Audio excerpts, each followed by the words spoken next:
The morning Silas Mercer told her to leave. He didn't even look up from his ledger. "Harvest's done," he said. "Your services are no longer required." Nora Whitlock stood in the doorway of that kitchen, the kitchen she had woken in before 4 o'clock every single morning for 3 months, the kitchen where she had learned that a 7-year-old girl who stopped speaking could still laugh if you let her crack eggs into a bowl, and she said nothing. She picked up her worn carpet bag. She set it on the table. She looked at the man bent over his numbers, and she thought, "You are the most frightened person I have ever met, and you are about to make the worst mistake of your life." She just didn't know yet whether she had the courage to say it out loud. If this story moved something in you, stay with us. Subscribe to this channel so you never miss what comes next. Like this video and drop a comment telling us the city or country where you're watching from. We want to see how far this story travels. The letter had taken 11 days to find her. Nora Whitlock was boarding in a narrow room above a laundry in Pueblo when the landlady's boy shoved the envelope under her door without knocking.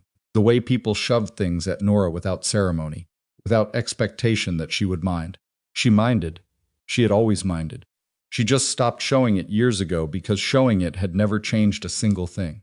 She sat on the edge of her cot, which creaked badly under her weight, and she read the letter twice. It was from a labor agent named Calhoun, who operated out of a cramped office on Garfield Street, and the letter was brief in the way that men like Calhoun were always brief. They considered their time valuable, and everyone else's expendable. A rancher north of Ridgecrest.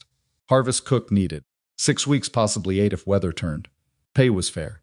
Room and board included. Man named Mercer. No further details. The letter did not say that Silas Mercer's wife had died in March. It did not say that his 7-year-old daughter had not spoken a word since then. It did not say that 3 women before Nora had taken the position and left inside of a week, and that 2 of those departures had been tearful, and one had been preceded by the sound of a slammed door that reportedly rattled the front windows of the house. Nora found out all of this later. That evening she counted her money on the cot, a process that did not take long, and she wrote back to Calhoun accepting the position. She did not let herself wonder too hard about the details. Wondering too hard about details had a way of talking her out of things, and she could not afford to be talked out of much anymore. She was 32 years old. She had buried a husband and a daughter.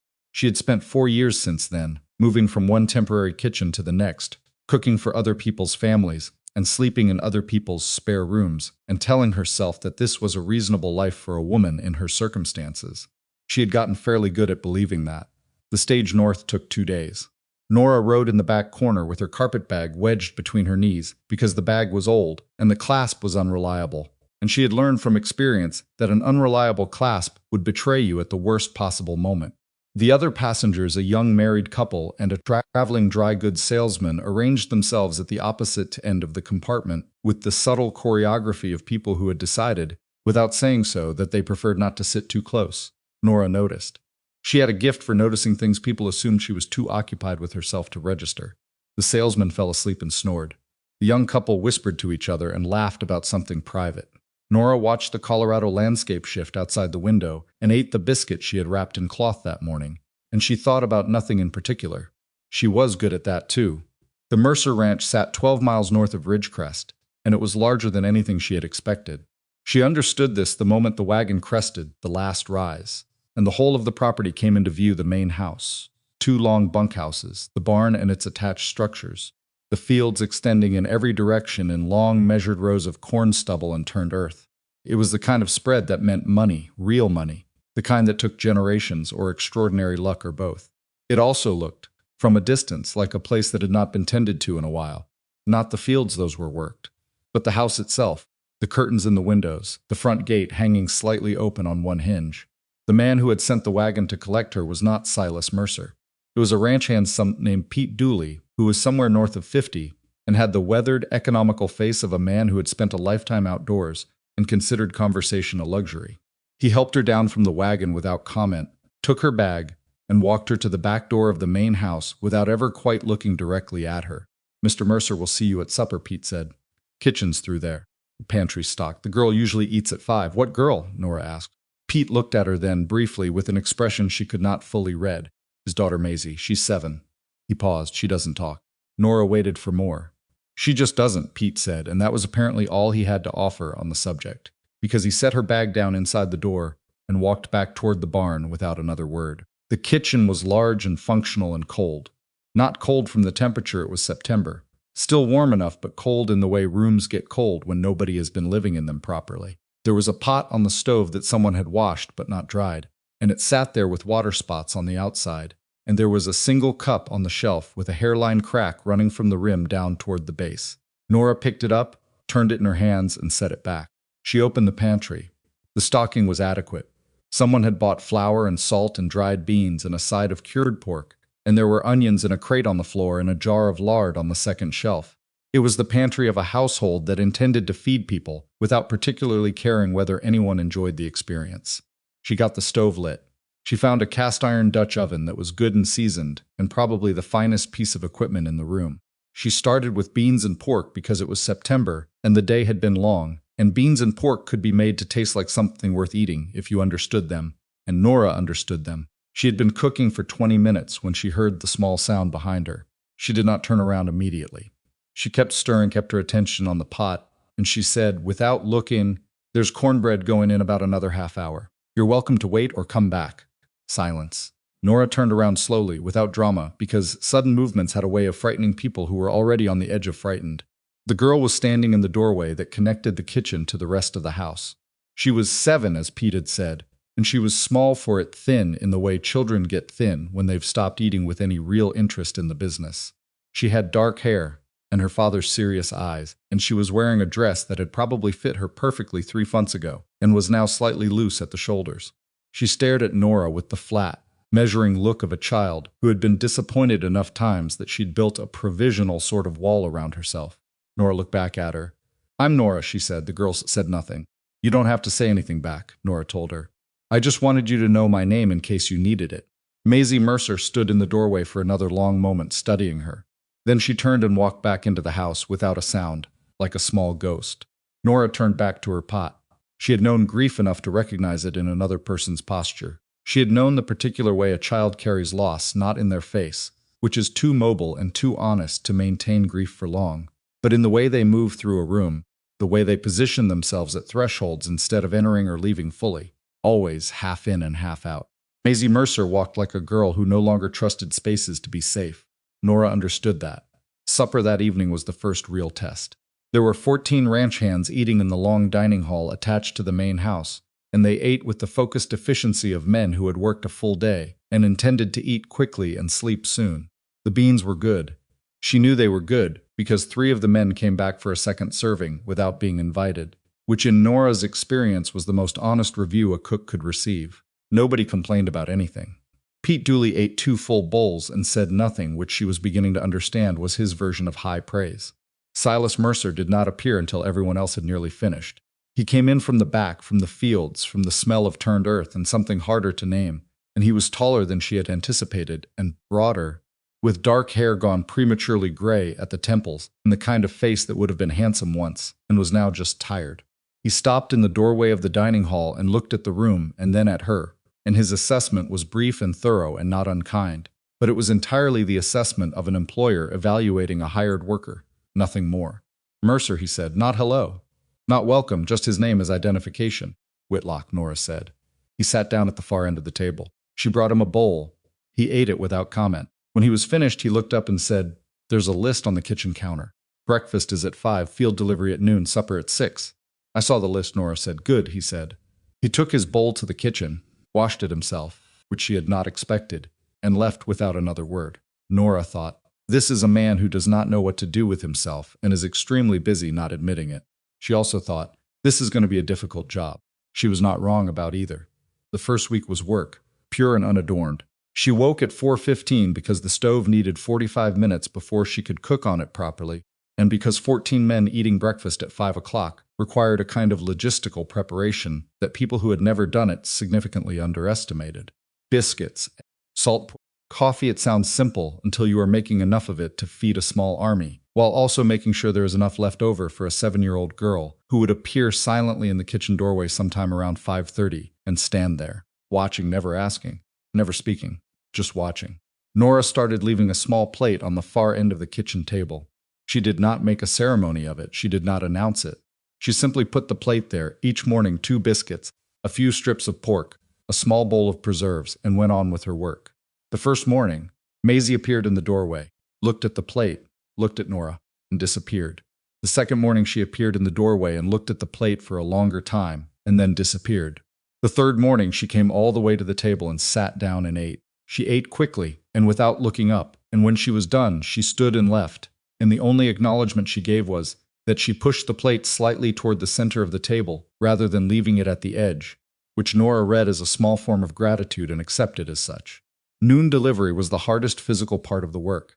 The harvest fields were spread across 1,000 acres, and she loaded food into crates and crates into the wagon and drove out herself because Pete and the other hands were needed in the fields, and she had not been hired to stand around waiting for someone to carry things for her.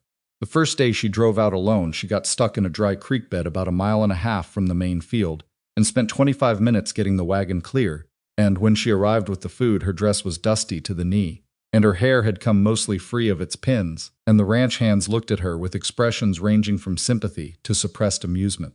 She set the crates out and served food and said nothing about the creek bed. On the fourth day, Maisie appeared at the wagon before she left. The girl stood by the wheel with her arms at her sides, looking at the crates in the back of the wagon, and then at Nora with a question she had no words to ask. Nora considered it for a moment. "You can ride along if you want," she said. "I'll need someone to hand me things when we get there." Maisie climbed up onto the seat. She rode the whole way out and back without speaking, and she handed things very carefully and with great seriousness, and on the return trip she fell asleep with her head against Nora's arm, which was an amount of trust that Nora felt in her chest like something cracking open, and which she was careful not to disturb. She told no one about it. Silas Mercer was a man who worked with the relentless forward motion of someone trying to outrun something he could not name. She saw this clearly within the first days. He was in the fields before his men, and out of them last, and he ate quickly and without conversation, and in the evenings she could hear him moving through the house long after everyone else had settled footsteps in the room above the kitchen, stopping, starting, the particular restless pacing of a man who could not be still in his own home. He interacted with Maisie formally, in the way of a man who loved his child deeply and had no idea how to reach her. He would appear at supper and speak to her directly, carefully. "How was your day? Do you need anything? Did you go outside this afternoon?" And Maisie would look at him and nod or shake her head, and he would accept this with a stiffness that was not unkindness, but something closer to helplessness. He had not learned to just sit with her in the silence. He kept trying to bridge it with words, and words were exactly what Maisie had given up. Nora watched this. She watched it the way she watched most things, quietly, from the periphery, without commentary. On the 8th evening, a group of the ranch hands were sitting on the bunkhouse porch after supper when Nora passed carrying a bucket. She heard her name. She did not slow her step or turn her head. She heard the words "big woman" and something she could not fully make out, and then laughter, low and comfortable, the laughter of men who assume they are not being heard. She went on to the well and drew water and came back the same way, and their conversation shifted when she passed, as it always did. And she kept her face arranged in the expression she kept it in for these occasions, which was no expression at all. She had been large her entire adult life. She knew what people saw when they looked at her, and she knew what they said when they thought she wasn't listening, and she had made a kind of peace with the reality that the world would always do these things, and that her only real options were to perform devastation about it, or refuse to. Refusing to had seemed more practical, though it was considerably harder than it appeared from the outside. What she did not perform devastation about, and what she could not discuss with anyone here, was the fact that the woman she had been before the woman, who had been a wife and a mother, and who had not moved from town to town carrying a bag with an unreliable clasp, had not been performing anything. She had simply been herself, and that had been enough for someone once. That person, her daughter, her husband, they were 4 years gone. And some mornings she thought about them so clearly that she could feel the specific weight of her daughter's small body in her arms. And then she had to put her hands flat on the nearest surface and breathe until the feeling passed. She did not discuss this with anyone. She cooked, she drove to the fields. She left a plate at the end of the table each morning. On the 13th day, Maisie left something on the kitchen table. It was a drawing done in pencil on a torn piece of paper. It showed 2 figures in what was clearly a wagon, one large, one small. And in the background there were fields and a very large sun drawn with careful radiating lines. The large figure in the drawing had wide, round shoulders, and what appeared to be an attempt at a kind face. Nora stood at the kitchen table holding the piece of paper for a while. Then she folded it very carefully and put it in the pocket of her apron. She did not mention it at supper. She did not show it to anyone. But that evening, when Maisie appeared in the kitchen doorway at her usual time, half in, half out, watching, Nora looked at her and said quietly, "It's a good drawing. You got the sun right." Maisie's face did something complicated. Then she turned and went back into the house. The town of Ridgecrest began to form its opinions in the second week. Nora had to go for supplies on the Friday of her second week, and she drove the ranch wagon into town herself, because the alternative was to ask Pete to take her, and Pete had made clear in his way that he preferred not to make unnecessary trips when there was work to be done. She tied the wagon, went to the general store, got what she needed. The woman at the counter, whose name she later learned was Harriet Bloom, was not rude, exactly. She was the particular kind of not rude that is worse than rudeness because it is deliberate, the slightly too long pause before answering. The way the eyes moved over Nora's figure and then away. The quality of the smile that meant the smile was only the surface of something else. "You're the new cook out at the Mercer place," Harriet said. "That's right," Nora said. "Just the cook?" The question was casual. The tone was not. Nora looked at her. "Yes," she said. "She paid for the supplies." She drove back. She thought on the way about what just the cook meant in the way Harriet Bloom had used it, and she understood that what was being communicated was the community's first draft of a story about her, and that the story was already being written around the fact of what she looked like, and the fact of a widower, and the fact of a house where a child was not well. She understood this. It did not surprise her. It also did not diminish the fact that she was going to cook supper, and that supper was going to be good, and that the girl had left a drawing on the kitchen table, and that the drawing was still in the pocket of her apron. People could tell whatever story they wanted. She knew which one was true. The 16th day was the first time Silas Mercer came to the kitchen while she was working. It was late past 9, and the house was quiet. She was working on the following day's prep, rendering lard, sorting dried beans, tasks she did in the evenings so that mornings could move faster. She heard his footsteps on the stairs, heard them stop at the bottom, heard the slight hesitation that meant he had not fully decided to come in. He came in. "I saw the light," he said, which was a partial truth at best since the kitchen light was visible from the yard, not from the upper floor. "I'm prepping for tomorrow," she said. "Do you want coffee?" No, a pause. Yes, she made it without comment. He sat down at the long kitchen table, not at the end where she had been leaving Maisie's plate, but in the middle, which she read as the unconscious choice of a man who didn't want to occupy a position of either authority or intimacy. He wrapped both hands around the cup when she set it down and looked into it. "You've been driving the noon delivery yourself," he said. "Pete's got enough to do," she said. "You've been taking Maisie." She stopped working and looked at him directly. "She asked to come. Or she came to the wagon before I left. I told her she could ride along." Something moved across his face. "She came to the wagon." "Yes." He was quiet for a moment. "She hasn't left the property since March." Nora did not respond to this immediately. She went back to sorting beans. Then she said she hands things down from the wagon at the field delivery. She's careful about it. Takes it seriously. Silas Mercer sat at her table in the middle of the night and said nothing for a long time. "She's a good kid," Nora added, because it was true and because she thought he might need to hear someone say it who wasn't him. He looked up. His eyes were red around the edges in the way eyes get when a person has not been sleeping properly for an extended period of time, and in the hard kitchen light she could see lines in his face that were grief lines, not weather lines, the specific marks that loss makes on a person when they refuse to let it out properly, when they push it down so hard that it settles into the structure of their face instead. "She used to talk constantly," he said, "from the time she woke up to the time she went to sleep. Eleanor, her mother, used to say she was going to talk them all the way out to the Pacific Ocean if they let her." He said this like it was a fact about a historical period, rather than something he had lived inside of. He said it without inflection, without performance, without inviting a response, and then he stood up, said goodnight, and went back upstairs. Nora listened to his footsteps until she couldn't hear them anymore. She stood at the kitchen table in the quiet, and she thought, he is still speaking about her in the past tense. But the grief in him is absolutely present. She picked up another handful of beans. She kept working. Outside, the Colorado night was dense and still, and the ranch was quiet in every direction, and Nora Whitlock stood in someone else's kitchen and did the work she had come to do. She did not think about whether anything would change. She did not think about what she wanted or what she feared. She thought about tomorrow's breakfast, and the list on the counter, and the small plate she would leave at the end of the table, and that was enough for tonight. That was the whole of what she allowed herself. The beans rattled into the bowl. The stove ticked as it cooled. Somewhere upstairs, Silas Mercer's footsteps finally stopped, and in a room down the hall, a 7-year-old girl who had stopped speaking slept with a small stub of pencil on her nightstand and a head full of pictures she did not yet have words for. The ranch was quiet, but something in it had shifted slightly, without announcement, the way things shift when nobody is watching, like the first grain of sand moved by a tide that is only just beginning to come in. The morning of the 19th day, Nora burned the biscuits. Not badly, not the kind of burning that filled a kitchen with smoke and required explanation, but enough. The bottoms came out darker than they should have, with that faint char smell that a person either notices or doesn't, depending on how much attention they pay to what they put in their mouth. Most of the ranch hands didn't notice. Pete Dooley noticed, she could tell, because he looked at his biscuit and then at her with the expression of a man who had registered a fact and filed it without comment.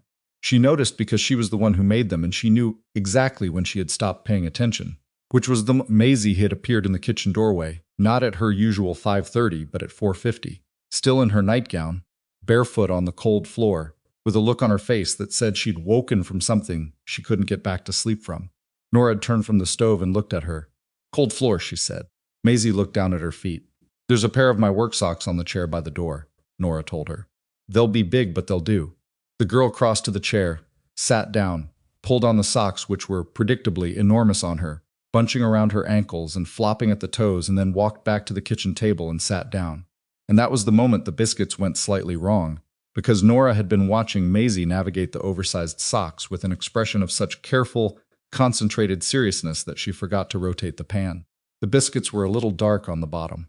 Maisie ate hers without any indication that she noticed. Nora ate hers and thought, "I'll do better tomorrow." That was the 19th day.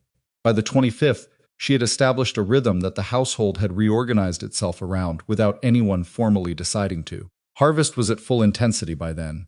The days had the specific quality of harvest days, beginning in darkness and ending in darkness, full of noise and motion and the physical insistence of the work. The men came in with chaff in their hair and dust on their faces and the slightly hollow-eyed look of people burning more than they were taking in. And Nora's job was to close that gap, to put enough food in front of them that the math came out on the right side. She was good at this. She had always been good at feeding people, not just at the mechanics of it, but at the instinct of it, at understanding what a body needed at 7 in the morning versus what it needed at noon in a field versus what it needed at the end of a long day when what it wanted was not really food at all, but something that felt like being looked after. She made corn chowder on Tuesday, and the dining hall went quiet in the way it only went quiet when everyone's mouth was busy. She made a slow-cooked beef with onions and root vegetables on Thursday, the kind of thing that required no ceremony and delivered more than it promised. She made a dried apple pie on Saturday, which was not strictly necessary, and which she told herself was a practical use of the apples she needed to use before they turned, though she knew perfectly well that wasn't the reason she made it. The reason she made it was because she had heard Maisie 3 days earlier say something. Not to her, not to anyone, directly. She had been crouched near the fence at the edge of the kitchen garden talking to a gray barn cat that had apparently decided to make that particular fence post its personal territory, and what she said was very quiet and not directed at a person, and could technically not be counted as the girl breaking her silence. But Nora had been in the kitchen with the window open, and she had heard it, and what Maisie said to the cat was, very quietly, "You're going to fall off there." The cat did not fall off. It regarded Maisie with contempt and began grooming itself. Maisie watched it for a moment and then looked away, and she glanced at the kitchen window in the quick, nervous way of someone who had just done something they hadn't meant to do in front of an audience. Nora was already looking back down at the flour she was sifting when the girl looked. Nothing was said about it. But on Saturday, Nora made apple pie, and when she pulled it out of the oven and set it on the table to cool, she looked in the direction of the house and said to no one in particular, "That's going to be good," in the tone of someone who didn't particularly mind if someone was listening. Maisie appeared in the kitchen doorway inside of 5 minutes. She did not say anything, but she stood at the edge of the table and looked at the pie with the expression of someone making a significant internal decision, and Nora cut her a piece and put it in front of her and went back to the stove. When she looked around again, the plate was clean. Silas Mercer came to the kitchen on the 21st night, and again on the 23rd, and Nora had begun to understand that these visits were not casual, even though he worked hard to make them look that way. He always came late, when the house was quiet. He always had a reason he needed to check the supply list. He had a question about the Tuesday delivery. There was something in the account that didn't add up, and the reason was always real enough to hold up to examination, but thin enough that she could see through it without straining. What he actually came for was somewhere to be where the silence wasn't his own. She gave him coffee. She let him talk when he wanted to talk and didn't push when he didn't. He talked about the harvest yields, weather, the condition of the Northfield soil, things he probably talked about with Pete, but which had a different quality when he talked about them with her, because with her he wasn't the boss. He was just a man accounting for his days. He talked about the ranch's history, which was longer than it looked, and complicated in ways he only outlined without fully explaining. He talked once, for about 4 minutes, about a horse he had lost in August, and then stopped abruptly and changed the subject in the middle of a sentence with the forced efficiency of a man slamming a door. He did not talk about Eleanor. He did not talk about Maisie's silence. He never asked Nora about herself. She noticed this. She did not take offense at it, because she understood that Silas Mercer was a man who was being held together by a structure of his own making, and that the structure required certain questions not to be asked, because asking questions in one direction had a way of opening channels in every direction, and he was not ready for that. She understood this more than she could have explained to anyone who hadn't lived through their own version of it. On the 24th night, he came in later than usual, and he was not pretending to have a reason this time. He just sat down. She made coffee. He stared at the table for a while. Maisie rode to the field delivery again today, he said finally. Every day this week, Nora said. Pete told me she handed the crates down. She has a system now. She knows which crates go to which crews. He was quiet. Then she designed a system. She did. He pressed his fingers flat against the table and breathed in slowly through his nose. She was like that before, he said. Organized. Liked knowing where things went, and in what order. He stopped. Eleanor used to say she got it from me, but she was only saying it to be generous. Eleanor was the organized one. It was the second time he had said her name. The first time had been the first night, with the words Pacific Ocean and the receding quality of a memory being managed rather than felt. This time it was different. This time it was sharper. He had said it like pressing on a bruise to see if it still hurt, and from the look on his face the answer was yes. It still hurt considerably. Nora said, what was she like? The question hung in the kitchen air. Silas looked at her as though she had said something in a language he hadn't expected to hear. Most people, she suspected, did not ask him this. Most people managed his grief by steering carefully around the edges of it, and he had probably gotten used to that particular kind of consideration, which over time stops feeling like care and starts feeling like you and your loss have been quietly quarantined. He stopped, started again. She was funny, not in a performing way. She was just things struck her as funny, and she said so, even when the timing wasn't right, which it frequently wasn't, and that was the part that was funniest. A pause. She had opinions about everything. The way to shoe a horse. The best way to preserve tomatoes, the proper angle of a window shade. Didn't matter if it was her business or not, she had a view on it. Sounds like a person who paid attention, Nora said. She paid attention to everything. He said it quietly, like he was confirming something. I used to think it was exhausting. He looked at the coffee cup. I'd give a great deal to find it exhausting again. Nora didn't say anything to that. There was nothing to say to it that wasn't smaller than the thing itself, and she had learned long ago that the worst thing you could do for a person's grief was try to improve on it. He left shortly after. But the next morning at breakfast, he came through the kitchen before going to the fields, and he stopped by the table, not at his usual chair, not at the end, but near the middle, where he usually sat at night, and he looked at Maisie, who was at the end of the table with her morning plate, and her barn cat, which had apparently been invited inside, a development that Nora had decided to treat as invisible until someone made it her official concern. Silas looked at his daughter and said, Did Nora teach you the crate system? Maisie looked up at him. She shook her head. You made it up yourself? Maisie looked at Nora briefly and then back at her father and nodded. Silas was quiet for a moment. He said, That's smart. That's a good system. And then he went to the fields. Nora kept her eyes on the stove, but she saw in her peripheral vision that Maisie watched her father all the way through the back door, and that the expression on the girl's face was something careful and tentative and not quite hope, but something that was the shape hope would take if it decided to get up very slowly and try putting weight on an injured leg. The barn cat knocked its head against Maisie's arm. She looked down at it. Then she went back to eating her breakfast. The gossip from town arrived on a Wednesday, carried by the supply wagon that brought dry goods and the general freight that came weekly from Ridgecrest. The driver was a man named Dodd, who talked in the way rivers move continuously, without apparent effort, covering everything in its path. He was not malicious. He was simply permeable to everything he heard and had no natural filtration system for what came out. Nora was at the back of the wagon, helping unload, when she heard her own name from inside the conversation Dodd was having with Pete. She kept unloading. What Dodds was saying, in the comfortable, confiding tone of someone sharing news that had already spread thoroughly, and therefore no longer technically counted as gossip, that people in town were talking about the woman Silas Mercer had hired, that Harriet Bloom had told the pastor's wife, who had told the school teacher, and so on, through the particular relay system that small towns run on. That what people were saying was that it didn't look right, a big woman like that living out at the Mercer place, especially with Eleanor not cold in the ground a full year, and the child not right in the head since the mother died. She's not right in the head, Pete said. He said it flatly, without heat, but with the firmness of a man correcting a factual error. I'm just saying what people are saying, Pete. People are saying things that aren't their business. Dodd shifted to another topic entirely, apparently satisfied that he had conveyed the information and that whatever happened to it after that was not his responsibility.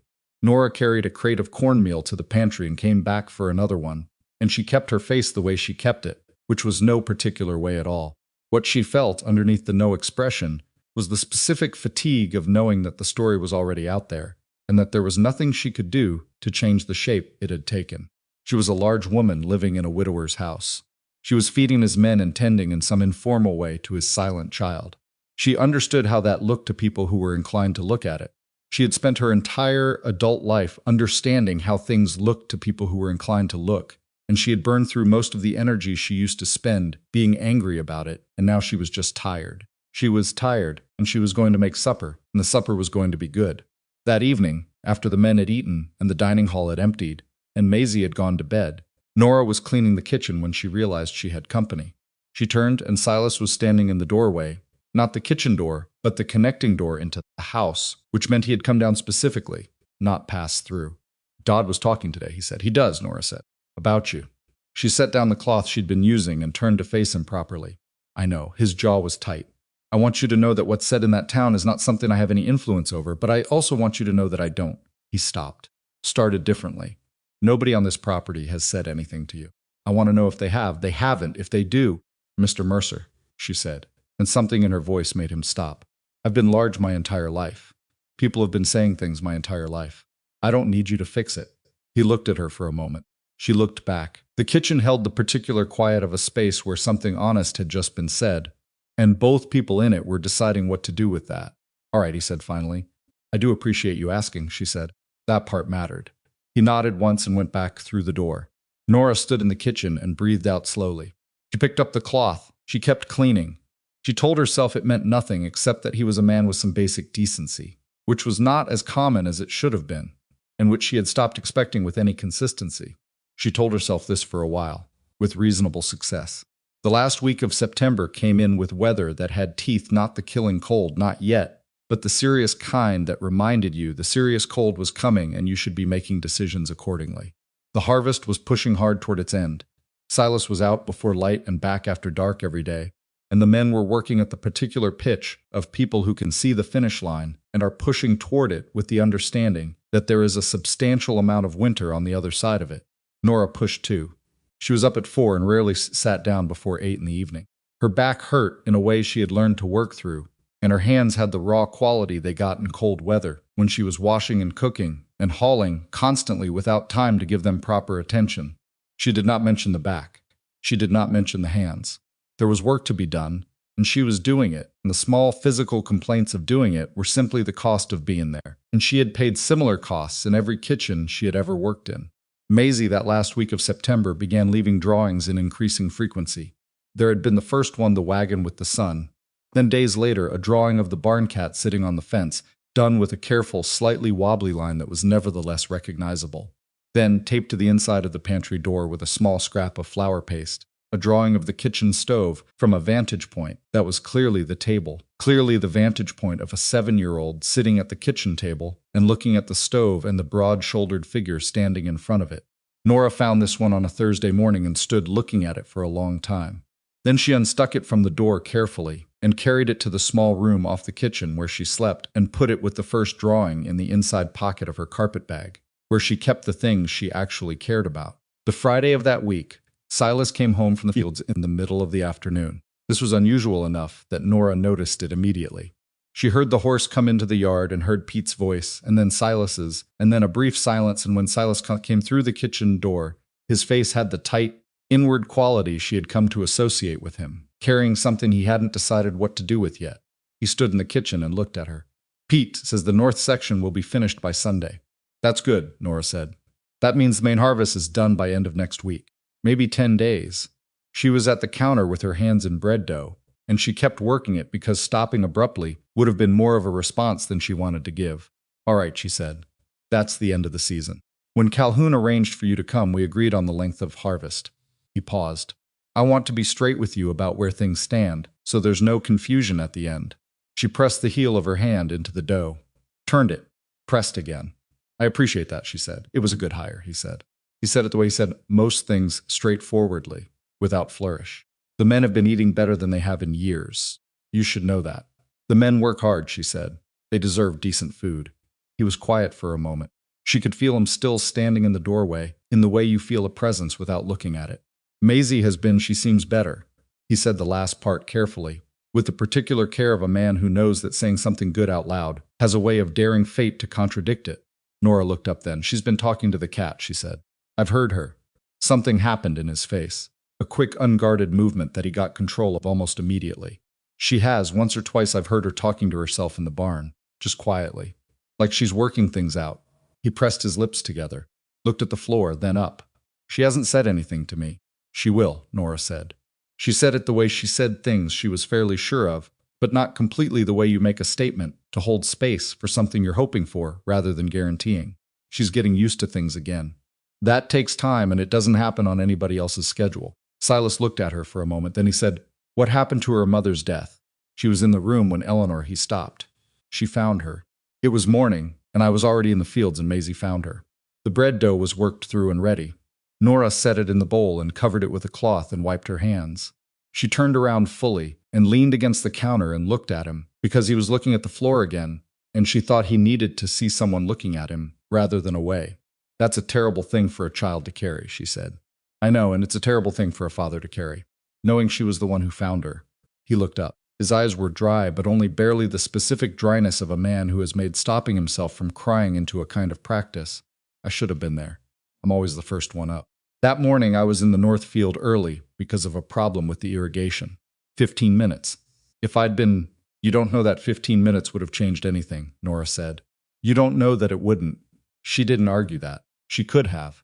She thought about arguing it, because the logic of his guilt was the logic that grief always used, the logic of the single changed variable. The morning that went differently, the door opened one moment sooner, and it was powerful precisely because it was unfalsifiable. You couldn't disprove it. But she also knew that pointing this out rarely helped anyone because they knew it already. They just couldn't stop doing it. No, she said. I don't know that. And neither do you. And carrying it like you carry it isn't going to tell you either. He was very still for a moment. Then he said, What happened to your family? She had not expected the question. Not today, not directly, not with that specific bluntness. She had expected to navigate around it for the length of her time here and then leave without having had to answer it. She looked at him for a long moment. Then she said, I had a husband and a daughter. My daughter was 4. Fever took them both inside of a week 4 years ago last February. She said it evenly, the way you say things you have said before and have arranged into a form that can be used without breaking you. Her name was Clara. My husband was Robert. Silas Mercer looked at her. Clara and I used to make biscuits on Sunday mornings, she said. She was 4 and she couldn't reach the counter properly without a step, so we kept a little stool under the table. She had flour on her clothes every Sunday. She stopped for just a moment. She used to eat the raw dough. I'd tell her not to, and she'd wait until she thought I wasn't looking. She hadn't meant to tell him that last part. It had just come out, the way details come out when you've held them in long enough that they stop asking permission. Silas Mercer was quiet for a long time, then he said quietly, Clara May Whitlock, Nora said. She would have been 8 this past April. He sat down at the table. Not at the end, not in the middle. He pulled out a chair at the near corner, close to the counter where she was standing, without any apparent consciousness that he was doing it. He sat down and put his forearms on the table. I'm sorry, he said. It came out rough, with the roughness of a man who says those words and means the full weight of them. I know, she said. I'm sorry about Eleanor, and about Maisie having to carry what she's carrying. Neither of them said anything else for a while. The bread dough sat under its cloth and rose slowly, and its outside was picking up in the way it did in the afternoons out here, pushing down out of the north, and the kitchen was warm and still. Why did you keep working, he asked after. Why didn't you? He gestured vaguely. Meaning go back somewhere, family? A home place. I don't have family, she said. And Robert's family was in Indiana, and they were kind enough, but I wasn't theirs and everyone knew it. So I went where I could be useful. She paused. I'm a good cook. It's not nothing, being good at something that people need. No, he said. It's not nothing. She turned back to the counter and began cleaning up the flour and the board. The harvest will be done in 10 days. She said, Yes. Then I'll move on. He didn't say anything to that. The kitchen stayed warm, the wind pushed against the outside of the house. And something between them had changed, not dramatically, not in any way that could be pointed to and named, but changed the way things change when two people have told each other the truest things they have, and are now standing in the space those truths have cleared, not knowing yet what to do with it. Nora worked and did not look at him. Silas sat at the table and did not leave. Outside, somewhere near the fence at the kitchen garden, the gray barn cat sat on its fence post and watched the evening come in, entirely indifferent to the fact that somewhere above it, in a window on the second floor, a 7-year-old girl was looking down at the kitchen light with an expression on her face that was the closest she had come to something like hope in 7 months. The cat groomed itself. The light burned steady in the kitchen window, and the Mercer Ranch, which had been cold and getting colder since March, held a warmth in its middle that hadn't been there before. Nobody named it, nobody announced it, but it was there all the same, quiet and stubborn as a fire that has found good wood and intends to keep burning. The storm came on a Thursday. It had been building for 2 days before it arrived, the kind of building that people who live on the Colorado frontier learn to read the way other people read clocks. The sky went a particular shade of yellow-gray in the afternoons, and the wind shifted direction twice in the same hour, and the horses in the barn got restless in that specific ear-flat way that meant they knew something the humans hadn't fully registered yet. Pete Dooley looked at the sky on Tuesday evening and said nothing, which was his way of saying quite a lot. Silas looked at the same sky and told the men to get the last of the north section cut and under cover before nightfall Wednesday, and they did it, working 2 hours past their usual stop, eating supper late and in silence. By Thursday morning, the storm was no longer something coming. It was something arrived. The wind hit the house like a physical object, not a gust, not a series of gusts, but a sustained leaning pressure that made the walls register it, that found every gap around every window frame and pushed through, and the temperature had dropped 20 degrees since the previous afternoon, and was still dropping. Nora had the stove running at full capacity by 3:30 in the morning, but the kitchen was cold anyway, cold at the floor where it always started, the chill running along the boards and up through the soles of her work boots, while she moved from counter to stove to counter. The men ate fast that morning and went to deal with the things a working ranch requires you to deal with: a serious storm, the animals, the equipment, the structures that had weak points and needed shoring up before the wind found them first. Silas was out before the men, had been out since first light, and Nora could hear through the walls the activity of a place being battened down, voices calling between the barn and the bunkhouses, the sound of things being moved and secured. Maisie came to the kitchen at her usual time, in her nightgown, in Nora's oversized socks, and sat at the end of the table. The barn cat was not with her, which meant it had found somewhere warmer and more sensible to ride out the weather. Maisie looked at the frost on the inside corner of the kitchen window. It had crept in overnight, and put her finger against it briefly, and then pulled her hand back. Frost on the inside means we'll need to stuff something in that corner, Nora said, not looking up from the pan. I'll see to it after breakfast. Maisie looked at her. Storm's going to run through today and tonight, and probably into tomorrow morning, Nora said. So we're not going anywhere, and neither is anybody else. Which means we've got time to make something worth eating. This was not strictly accurate. She had about 4 hours before the noon delivery, which in this weather was going to be a significant undertaking. But what she was doing was establishing a tone for the day, which she had learned was one of the most useful things you could do for a child in a situation that was outside of normal, not pretending nothing was happening. Just insisting, by the quality of your own presence, that the situation was manageable. Maisie seemed to accept this. She pulled her knees up and wrapped her arms around them and watched Nora make breakfast. The noon delivery almost didn't happen. The wind had reached a point by 11 o'clock that Nora genuinely considered whether it was possible, and she stood at the kitchen door, looking at the yard which was being scoured by horizontal snow mixed with sleet, the kind of precipitation that could not decide what it wanted to be, and made a hard calculation. The men were in the fields and needed food and hot coffee, and the alternative to her going was not that they got food from somewhere else, it was that they didn't get food. She put on every layer she had, tied a wool scarf over her hat and under her chin, loaded the wagon with everything she'd been keeping hot on the stove, and drove out into it. The horse, a large bay gelding named Cobb, who had the temperament of a professional and the flexibility of someone who had been doing difficult jobs for a long time, leaned into the wind without drama and moved. Nora held the reins with both hands and kept her head down and navigated by memory and the fence lines she could intermittently see when the wind paused for breath. She got there. She got back. It took 3 times as long as usual, and by the time she came back into the yard, her hands were shaking inside the gloves from the sustained effort of holding the reins against the wind. and her face was raw, and the scarf had partly frozen where her breath had hit it. Pete was at the barn when she pulled in, and he took Cobb's bridle without being asked and said, "You didn't have to do that," which was as close to an expression of genuine concern as Pete Dooley apparently got. "Yes, I did," she said, and went back to the kitchen. Maisie was at the table where she'd left her. She had, at some point in Nora's absence, acquired a blanket from somewhere and wrapped it around her shoulders. And she was sitting with the barn cat, which had apparently reconsidered its other options, on the table in front of her. When Nora came in, she looked up with an expression that Nora recognized as relief, though it passed quickly and was replaced with the girl's usual careful neutrality. "You found the blanket," Nora said, unwinding the frozen scarf. Maisie looked at it, as if to confirm that yes, this was a blanket. "Good idea," Nora said. "I'm going to need one too here in a minute." She got the kettle on and sat down at the table for exactly 15 minutes, which was all she could allow herself before supper prep needed to begin. Her hands stopped shaking by the 10th minute. The barn cat sniffed her coat sleeve with focused suspicion and then lost interest. The storm hit its worst between 3 and 7 in the evening. The sound of it was significant, not the occasional violence of a single bad gust, but the sustained, grinding effort of weather that had made up its mind and intended to see it through. Supper that night was for fewer men than usual, because several of them had taken beds in the barn rather than cross the yard in the dark, and the ones who came in ate and went back to the bunkhouse quickly, not from any lack of appreciation, but from the straightforward logic of men who wanted to be horizontal. Silas came in last, long after the other men had gone. His coat was soaked through, and his face had the reddened, slightly stunned quality of someone who had been in real cold for a real length of time. He sat down at the kitchen table and accepted the bowl Nora put in front of him and ate it before he said anything. Then, "Lost a section of fence on the east side. We'll fix it when it clears. Is everyone accounted for? Everyone's in." He looked up. "You drove out at noon. The men needed to eat."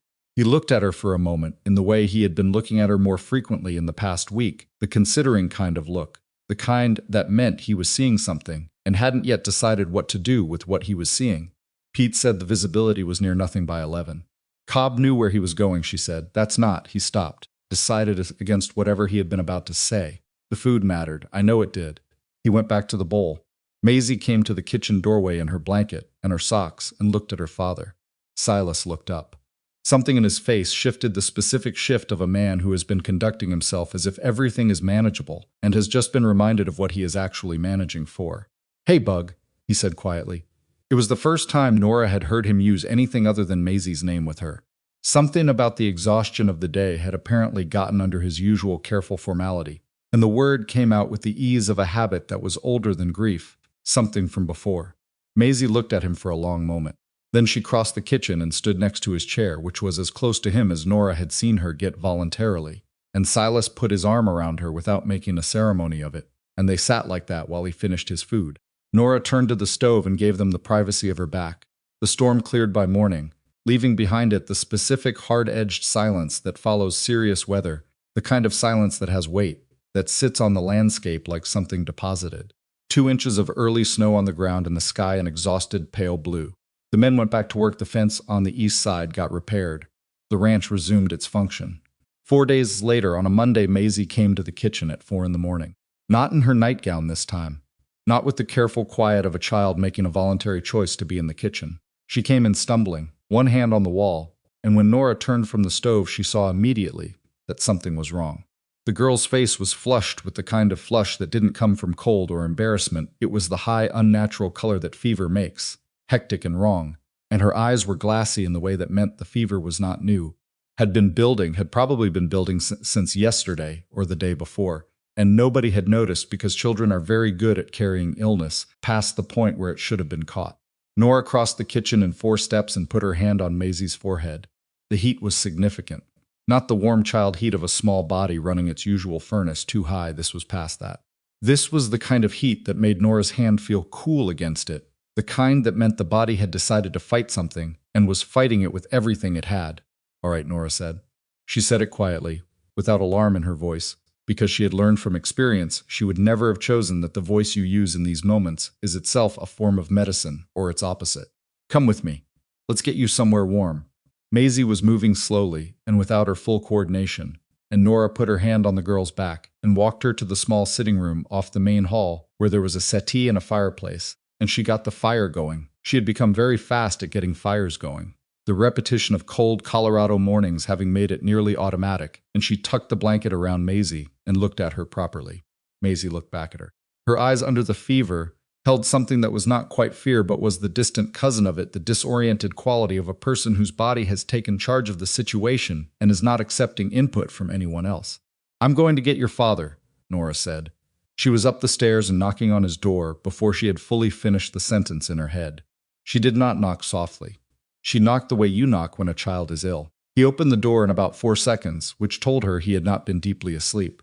He was still dressed, or dressed again, she couldn't tell which, and his hair was disordered, and his eyes came into focus immediately, the sleep clearing out of them as fast as she had ever seen it clear in a person. "It's Maisie," Nora said. "She has a fever. It's a bad one. She needs to be in her bed, and I need hot water, and clean cloths, and whatever medicine you have in this house, and I need to know when it started." He was already past her and on the stairs. What followed was several hours of the kind of work that has no glamour and no good stopping point, and that requires a person to simply continue doing the next necessary thing, for as long as the next necessary thing exists. Silas carried Maisie to her room, and Nora boiled water and found the medicine box, which had willow bark and a prepared fever tincture that a doctor in Ridgecrest had apparently prescribed at some point in the past, and which still had some viable quantity left, and she made a weak willow bark tea with honey and got as much of it into Maisie as she could, which was not as much as she wanted because the girl was drifting in and out of something that was not quite consciousness and not quite sleep. The fever held. Through the morning it held. Nora rotated cloths on her forehead and at her wrists and the back of her neck, running them under cold water and replacing them as quickly as they warmed, which was quickly. She got more of the tea in at intervals. She spoke to Maisie in a continuous, quiet way, not demanding responses, not asking questions, just providing the sound of a voice that was steady when everything else was not. Silas stood in the doorway of the room for the first hour, with the expression of a man watching something he could not stop, which was, Nora understood, in the part of her brain that was tracking his condition alongside the child's, the most dangerous condition he could be in. She had seen what uselessness did to a person in a crisis. She had seen the way it could turn inward, collapsing into itself, becoming its own emergency on top of the emergency already in the room.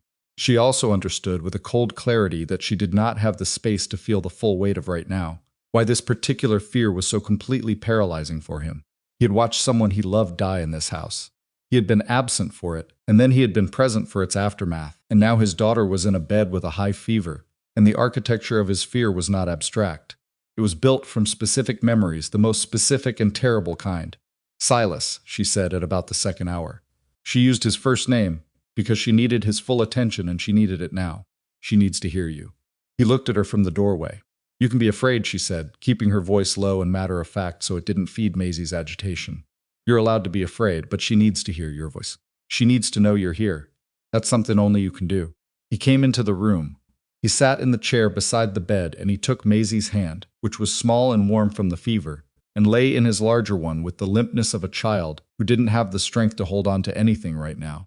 He looked at her face. "Hey, Bug," he said. Maisie's eyelids moved, not opening but registering. He talked. He started talking, haltingly at first, without a clear direction about the fence that had gone down in the storm, about Cobb the horse and the way the big gelding had leaned into the wind during the delivery run, about the barn cat that had taken up residence in the kitchen, and which he had pretended not to notice because he had a feeling the matter was somewhat settled. He talked in the irregular, somewhat awkward way of a man who was not practiced at talking when it counted, and it was precisely the imperfection of it that made it right. Maisie's breathing changed slightly. Nora watched it while she worked. Not better, not yet, but less distant, more present. The fever peaked in the late afternoon. This was when Nora knew it was serious in the way that moved past management into genuine fear. She had been gauging it all day, with her hand in her eye, and the particular knowledge of someone who had nursed illness before. And what she knew was that there was a level past which a body stops winning, and Maisie was getting close to that level. Not there yet, but close enough that Nora felt it in her stomach, the cold, specific weight of it. She went to the doorway and looked at Silas. He was still in the chair, still talking, his voice gone raspy from hours of it. She looked at him and said quietly, "I need to bring the fever down more aggressively. I'm going to need cold water, genuinely cold, not just well water. I need you to get ice from the ice house if there's any left, or pack snow in the basin."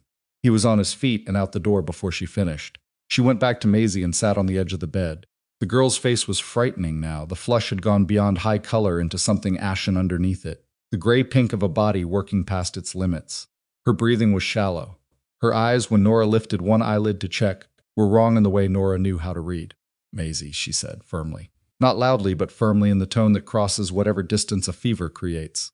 "I need you to stay with me. You hear me? Stay right here." No response. That was language.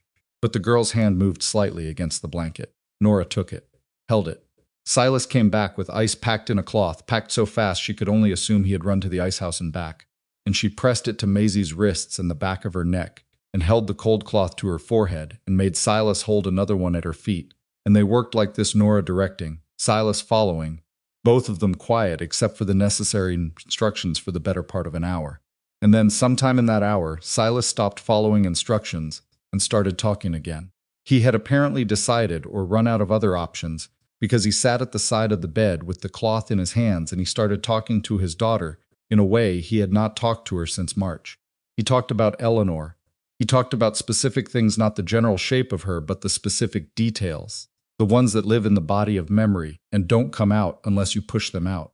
He talked about the way Eleanor had laughed, which was too loud for polite company and completely unself-conscious. He talked about the first winter they had spent on this ranch, when everything had gone wrong at once, and Eleanor had refused to acknowledge that any of it was serious, had made a game of the cold and the failed harvest and the creditor's letters, had made him laugh about things he would otherwise have despaired of. He talked about Maisie's birth, which had been difficult and long, and which Eleanor had narrated throughout, as though she were providing commentary on someone else's experience, sharp and honest, and occasionally very funny. He talked about the morning he had come in from the north field and found what he had found, and the world had changed into a different shape. He said this plainly, without embellishment, without performance, just the fact of it. He said, "I have been so angry. I know it doesn't look like anger, but it is. I've been angry at everything, and I couldn't say it, because if I said it out loud, it would become real, and I wasn't ready for it to be real." His voice broke on that last part, broke and then steadied, and he kept going. Nora stayed at her side of the bed. She held the cloths and rotated them and watched Maisie's face, and she did not look at Silas, because she understood that what he was doing required the privacy of being partially unobserved.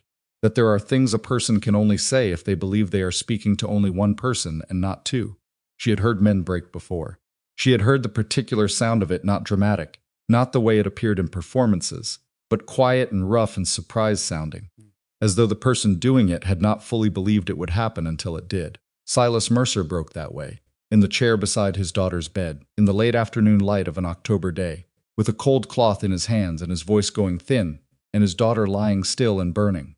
And Nora, sitting on the other side of the same bed, felt the full weight of her own loss for the first time in months, felt it not as the managed folded thing she kept in the inner pocket of her carpet bag of a self, but as the actual size of it, which was enormous, which was the size of a small girl on a step stool reaching for a bowl of flour, which was the size of a Sunday morning and a specific laugh that no one else had, and she pressed her free hand flat against the blanket and breathed through it and kept working.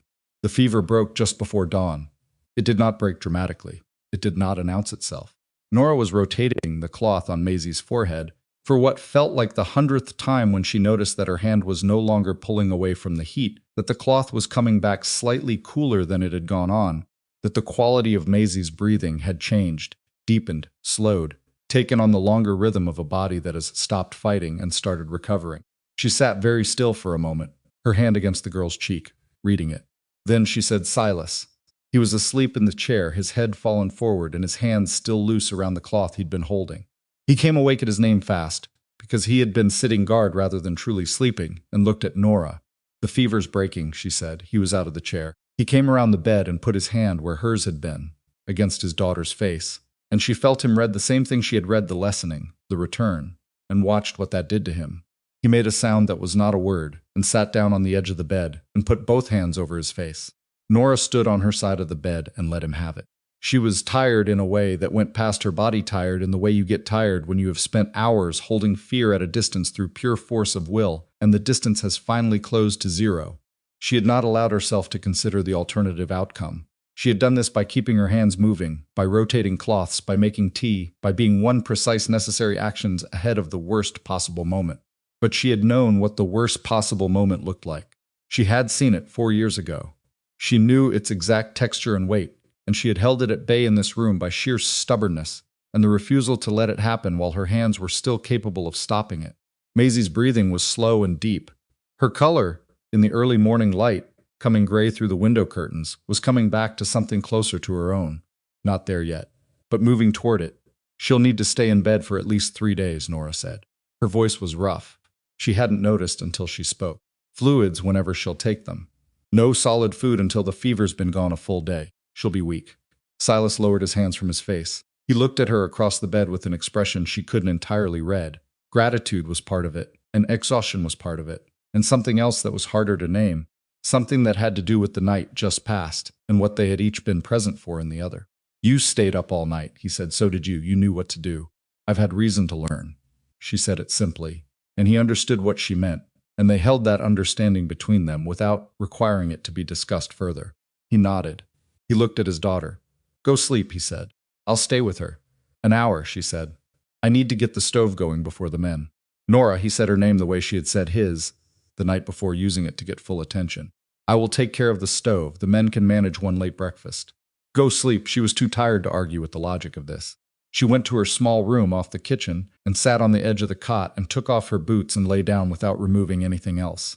And she was asleep before she had finished forming any particular thought. She slept for 3 hours. When she woke, the stove in the kitchen was going, and there was coffee on it, not made the way she made it, not quite, a little weak, and on the kitchen table there was a biscuit wrapped in a cloth. Someone had made an attempt at the morning biscuits. They were flatter than they should have been, and somewhat pale on top, but had apparently not been burned, which represented genuine progress for someone who had never made them before. She sat at the kitchen table and ate the biscuit and drank the coffee, and she did not say anything when Silas came through the kitchen 10 minutes later and looked at the empty cloth, with what she read as cautious relief that the evidence had been consumed. How are they, she said. Still sleeping, both of them. He had apparently fallen asleep in the chair again and woken sometime in the past hour. He looked terrible, hollowed out, unshaven, with the specific dishevelment of a man who has been awake for 20 hours in a hard room, and he looked more present than she had seen him look since September. The biscuits were good, she said. He looked at her. They were flat, she said, but the inside was right. That's the important part. He sat down at the table. They were not good. The inside was right, she repeated. Everything else is technique. Technique you can learn. He was quiet then. I didn't know about your daughter, Clara. He said it carefully, as though the name deserved the same deliberateness he had used for Eleanor. When you came here, I didn't know. It wasn't in my arrangement with Calhoun, she said. No, I know. He put his hands flat on the table. Last night. Watching you work. Knowing what you knew because you'd been through. He stopped. I didn't think about that. What it was like for you to be in that room. She looked at him. He looked back. I didn't think about it until I was in that room myself, she said. And then I didn't have room to think about it, which was probably the right situation to be in. You kept working. Yes. Even when it was, yes, she said again, more quietly. That's what you do. You keep working. Because if you stop working, there's nothing left between the bad thing and the person you're trying to keep the bad thing away from. He absorbed this. Outside, the morning was moving forward regardless. She could hear the men at the barn, hear the ordinary sounds of the ranch resuming itself, the particular sound of a working place that had paused for a crisis and was now, cautiously beginning to believe the crisis had passed. 3 days later, Maisie sat up in bed. She was weak and pale, and her hair was tangled on one side from the pillow, and she had been sleeping so much that consciousness had a slightly surprised quality to it, like she'd returned from somewhere and was taking stock of the furniture. She ate the broth Nora brought her and drank the water, and then looked at the window for a long time. Silas was in the chair. He had been in the chair, or very close to it, for the better part of 3 days. He had slept in it and read in it and sat in it, watching his daughter with the focused, painful attention of a man who had come very close to understanding what loss of this particular person would mean. Maisie looked at him. He looked at her. She looked at him for a long time with her dark, serious eyes, and then she looked at the door, which was open, and through the door she could see a portion of the hallway and the top of the staircase, and the light from the kitchen window at the bottom of the stairs, which meant she could see, or at least sense, that Nora was down there. Then Maisie looked back at her father and said very quietly, in a voice rough from disuse and illness, "Is she going to stay?" Silas went absolutely still. Nora, at the bottom of the stairs, close enough to have heard it in the quiet house, not close enough that she should have been able to stood at the stove, with a spoon in her hand, and did not move. The silence from the room above stretched out for long enough that it had weight. Then Silas said, in a voice that was entirely unguarded in the way his voice almost never was, "I don't know, Bug. I'm working on it." Maisie considered this for a moment with the serious deliberateness that was so completely her own. That quality of hers that her father had once described as knowing where things went and in what order. She looked at the doorway again. Then she looked back at her father, and apparently decided this was an adequate response, because she lay back against the pillow with the careful movements of someone reclaiming a body that had been temporarily occupied by illness. "Okay," she said. Downstairs, Nora set down the spoon. She pressed her hand flat against the surface of the stove, not the hot part, the iron frame at the side, and she stood there breathing for a moment, and the kitchen was warm around her, and outside the Colorado sky was moving toward noon, and 3 days past the worst night she had spent in years. Something had shifted in this house in a way that could not be taken back. She picked up the spoon. She went back to the broth. The harvest had been done for 2 weeks.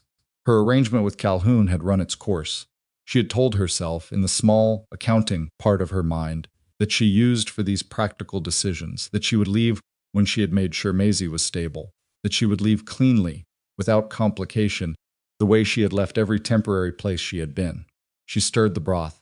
The kitchen smelled of it good, slow-cooked, the kind of smell that reaches a person from the stairs.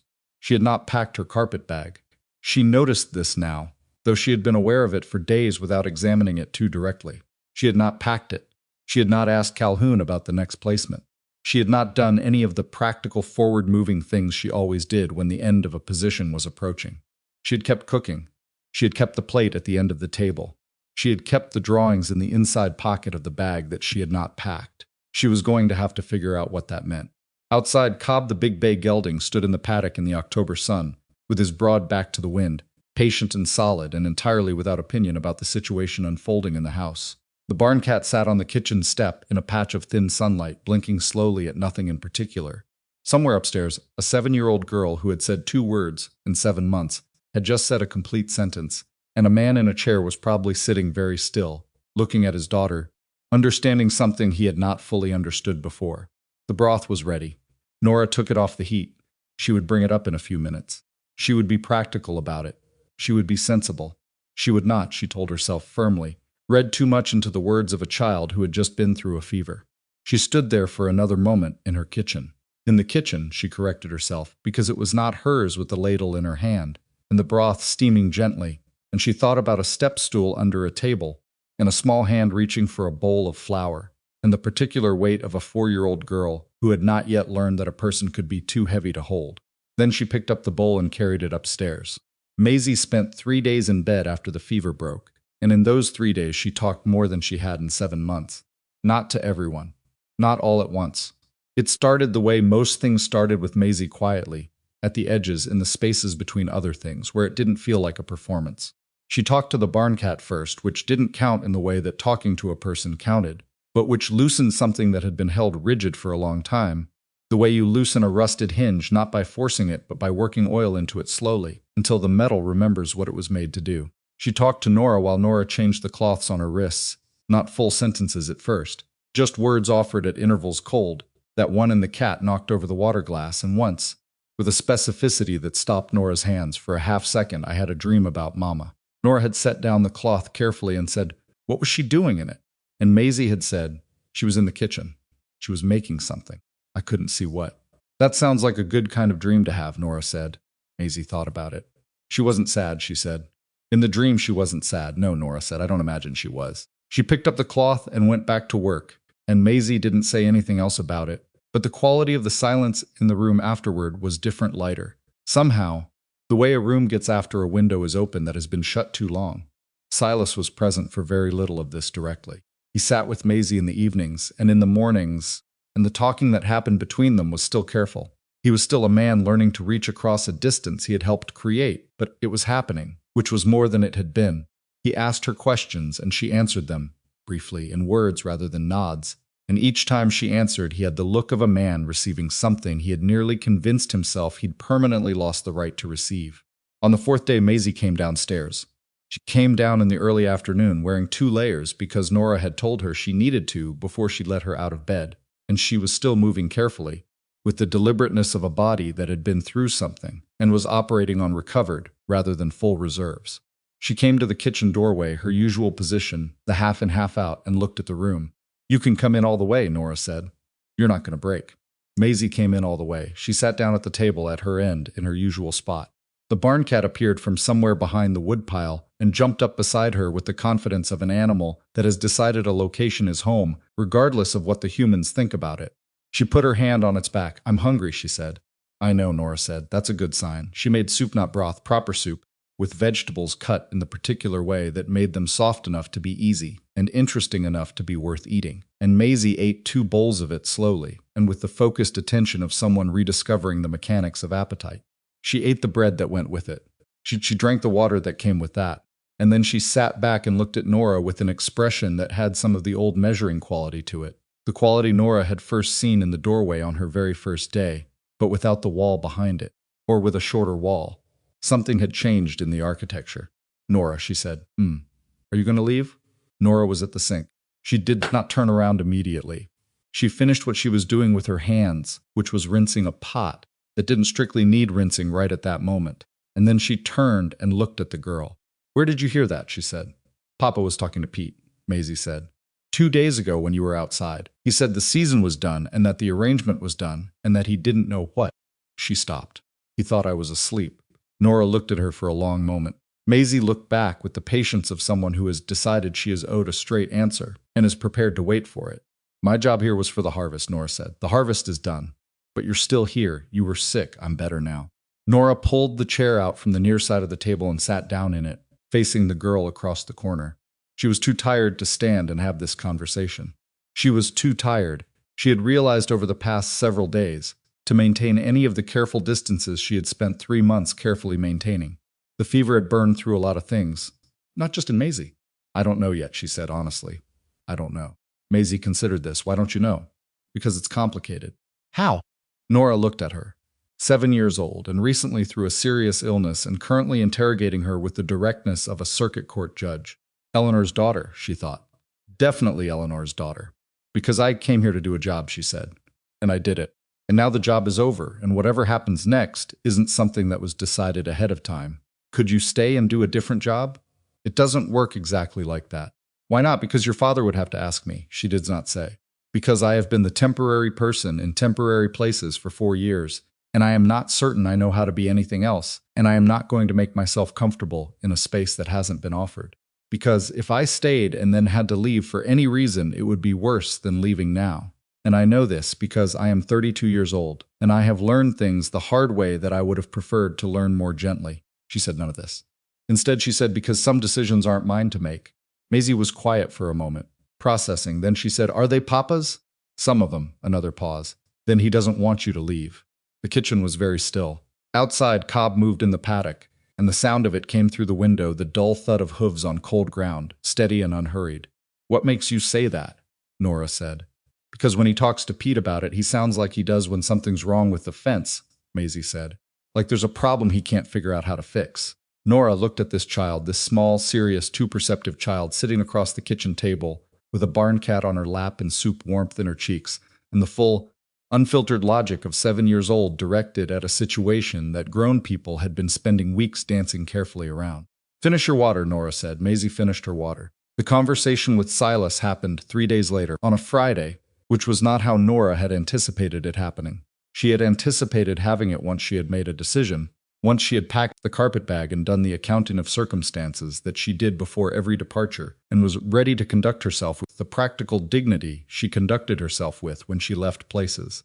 She had not anticipated it happening the way it actually happened, which was in the kitchen at 7 in the morning, before she had fully organized her thoughts, because Silas Mercer walked in from the yard with a look on his face that said he had been organizing his own thoughts since considerably before 7, and had arrived at something he intended to say before the practical logic of the day gave him a reason not to. He stood in the kitchen doorway, the back door, from the yard, and he looked at her, and she looked at him, and the morning was gray and cold outside, and the kitchen was warm from the stove she had already had going for 2 hours, and he said without preamble, "I'd like you to stay." Nora set down the thing she was holding, which was a mixing bowl, and she set it down with more care than it required. "The harvest is over," she said. "I know. My arrangement with Calhoun." "I know what your arrangement with Calhoun was," he said. "I'm not asking you to stay as a harvest cook." She looked at him. He met her eyes directly, which he was better at than he used to be, though it still cost him something visible. He was a man who had always conducted himself through indirection when it came to anything that mattered through the late-night visits that were ostensibly about supply lists. Through talking about the horse when he meant the grief. Through standing in doorways. This was not that. He was standing in the middle of the kitchen, fully inside the room, and saying the thing directly. "What are you asking?" she said. He moved to the table and pulled out a chair and sat down, which meant this was not a conversation he intended to conduct from the doorway. I told her something. He put his elbows on the table. He was not comfortable. She could see the discomfort in the set of his shoulders, in the way he was holding himself slightly more rigidly than usual, the posture of a man making himself do something that does not come easily. "I'm asking you to be part of this family," he said. "I'm asking you to stay not because the ranch needs a cook, though it does, and not because Maisie needs someone, though she does, because He stopped, because the last 3 months have been the first 3 months in a year that this place felt like somewhere a person could actually live. And I don't think that's the food, though the food is considerably better. I think it's you." A pause. "I think it's the fact of you being in this house." The stove made its sounds. The barn cat, which had apparently been listening from under the table, stretched one leg and repositioned itself without apparent interest in the proceedings. "Nora," said Silas, "I know it's not." He pressed his hands flat on the table. "I know I'm not offering something conventional. I know the town already has opinions. I know I am not a man who has made any of this particularly easy, and I'm aware that what I'm offering you right now is a complicated situation, and a house that still has grief in it, and a child who is only starting to find her way back, and—" "Silas," she said again. He stopped. She sat down. Not at her end of the table, not at his end, but in the chair across the corner from him, the closest position, the one where she had sat across from Maisie 3 days ago. She sat down and she put her own hands on the table, and she looked at them for a moment before she looked at him. "I'm afraid," she said. He waited. "I had a husband," she said. "I had a daughter. I had a home that was mine, that we built, that had our particular way of doing things in it. And then it was gone. All of it inside of a week, and there was nothing I could do and nothing anyone could do, and that—" She stopped. Let the breath out. "That level of loss changes a person, not in ways you can see necessarily. But in here," she put her hand against her sternum, "in here I have been very careful for 4 years, about letting places feel like mine, about letting people feel like—" She stopped again. "I know," he said. "You say that," she said, "and I believe that you think you know. But you are asking me to open something that I closed for a reason, Silas. And the reason wasn't weakness. The reason was survival." "I know it was," he said it with a directness that surprised her. "And I know I have no right to ask you to open it. I know the math of what you've been through doesn't owe me anything. I know that," he paused. "I'm asking anyway. Because I think—" He stopped, looked at his hands. "I think we are the same kind of broken. You and I, not the same break, but the same. We both know what it is to have had something real and to have lost it. And we both know what it is to keep going afterward without any particular belief that going is worth the effort. And I think that—" He was struggling now, not from dishonesty, but from being at the edge of what language could carry. "I think that knowing what you know and still doing what you do, still feeding people, still driving out in the storms, still staying up all night for someone else's child, I think that is not a small thing. I think you are not a small thing, Nora." She was quiet for a long time. The kitchen held them in it, and the gray morning held the kitchen. And outside Cobb was moving in the paddock, and somewhere upstairs Maisie was probably awake, and probably listening with the focused, unsentimental attention that was so purely hers. "People have judged me my whole life," Nora said. She said it without bitterness, as a statement of fact. "For how I look, for how much space I take up, for being a large woman, which people treat as though it is a moral condition rather than a physical one. I have spent 32 years being looked at and assessed and found to be too much of the wrong things and not enough of the right ones. And I have built a life in spite of it, made myself useful. I have made myself capable, but I have not let myself—" She stopped. "I have not let myself believe that someone could look at me and see past all of that to something they actually wanted." He looked at her steadily. "I see you," he said. "I have been seeing you since September. Not what you look like, you. The way you talked to my daughter, the way you drove out in that storm, the way you sat on the other side of that bed all night and never let your hands stop moving, even when I know. It was not a simple thing for you to be in that room." His voice had dropped, but it was steady. "That is the person I'm asking to stay. Not a cook. Not someone to fill a useful function, you."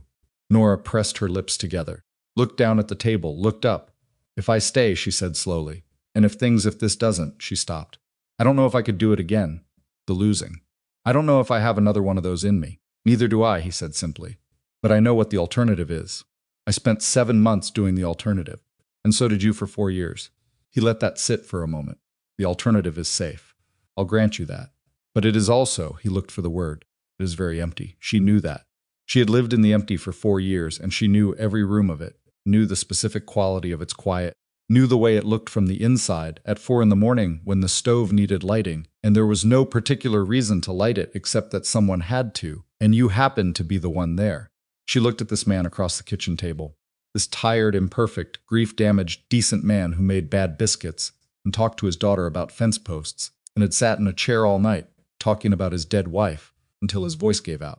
This man who had looked her in the face and said you in a way that meant the whole of it, not the acceptable parts, not the useful parts, the whole complicated weight of her. I need time, she said, to think. He nodded. All right, not long, she said. A few days. Take what you need. She stood up. He stood up. They were standing on opposite sides of the table, and the distance between them was not large and was also enormous. The way distances are when they contain everything that hasn't been decided yet. Silas, she said. He looked at her. The biscuits you made. When Maisie was sick and you sent me to sleep. She paused. The inside was right. I meant that. Something happened in his face that she hadn't seen there before. Not quite a smile. It was too unguarded for that, too surprised. They were flat as saddle leather, he said. The inside was right, she said again. That's where you start. She went out the back door into the cold yard, and she stood in the gray morning with her arms crossed against the chill, and she breathed the cold air and looked at the Mercer ranch, the fields, the barn, the bunkhouses, the main house behind her with its frost-edged windows and its light in the kitchen, and she thought about all of it. She thought about Eleanor Mercer, whom she had never met, and about the way a person's presence could remain in a house they had left, not as a haunting but as a shape, the impression of someone who had cared deeply about how things went. She thought about Clara May Whitlock, who had been 4 years old and had eaten raw biscuit dough with the patient cunning of a child who has identified a reliable system. She thought about what it meant to carry people who were gone, whether you carried them as weight, or whether there was another way to carry them, whether you could carry them the way you carried good things, the way you carried the memory of your best days, close and deliberate, and not as a burden. She did not make a decision that morning. She had said she needed time, and she meant it. But when she went back inside to start the actual breakfast, the real one, not the flat, pale attempt she had eaten 3 days ago, with private affection, she noticed that she was thinking about next week's supplies. She noticed that she was planning the meals through the end of October in her head, calculating what needed to be ordered, what she had enough of, what the men would need, as the work shifted from harvest to winter preparation. She noticed that she was thinking about it not as a temporary calculation, but as the kind of thinking you do when you are responsible for something that extends past the immediate. She noticed this, and she did not stop herself from noticing it, which was itself a kind of decision, or the beginning of one. She got the stove going properly. She got the biscuits started, real ones, the right thickness, properly spaced. She heard Maisie on the stairs before she heard her in the doorway, the deliberate step-by-step of a child still conserving her strength, and she turned to look at her when she appeared. Maisie looked at her. The question was in her face, very clear. "Go sit down," Nora said. "Breakfast is almost ready." Maisie came to the table. The barn cat materialized from its preferred location under the woodpile and jumped up beside her. Outside, the gray morning was shifting slowly toward something lighter, the cloud cover thinning at the eastern edge in the way that sometimes meant sun by mid-morning and sometimes just meant thinner clouds. They ate breakfast without discussing anything in particular.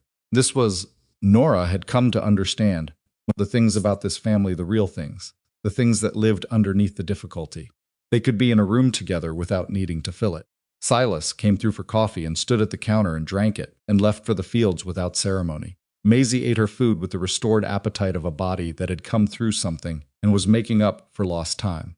The cat batted at a loose thread on Maisie's sleeve, and Maisie moved the thread out of reach with patient firmness. Ordinary. All of it completely ordinary. Nora sat at the table with her own coffee and thought, this is what it would be. Not something dramatic, not something that announces itself. Just this. Just the ordinary daily weight of people living alongside each other. She'd had that once. She knew its exact texture. She knew how it felt from the inside, not like a gift. Most of the time. Not like something you recognized as precious while you were inside of it. It felt most of the time like Tuesday morning, like breakfast, like the particular sound of other people moving through the same space as you. She had not had Tuesday morning in 4 years. She had had a very long series of mornings that belonged to other people's Tuesdays, in which she was a useful but temporary presence, in which she was the cook, in which she ate her own meals at the counter, or in her small separate room, and returned her dishes to the rack, and was glad of the work, and very alone. She was very tired of being very alone. She had not admitted this, not directly, not to herself, not in language she could repeat back. She had managed it and worked around it and kept herself busy enough that it mostly stayed beneath the surface where it couldn't interfere with the practical operation of her days.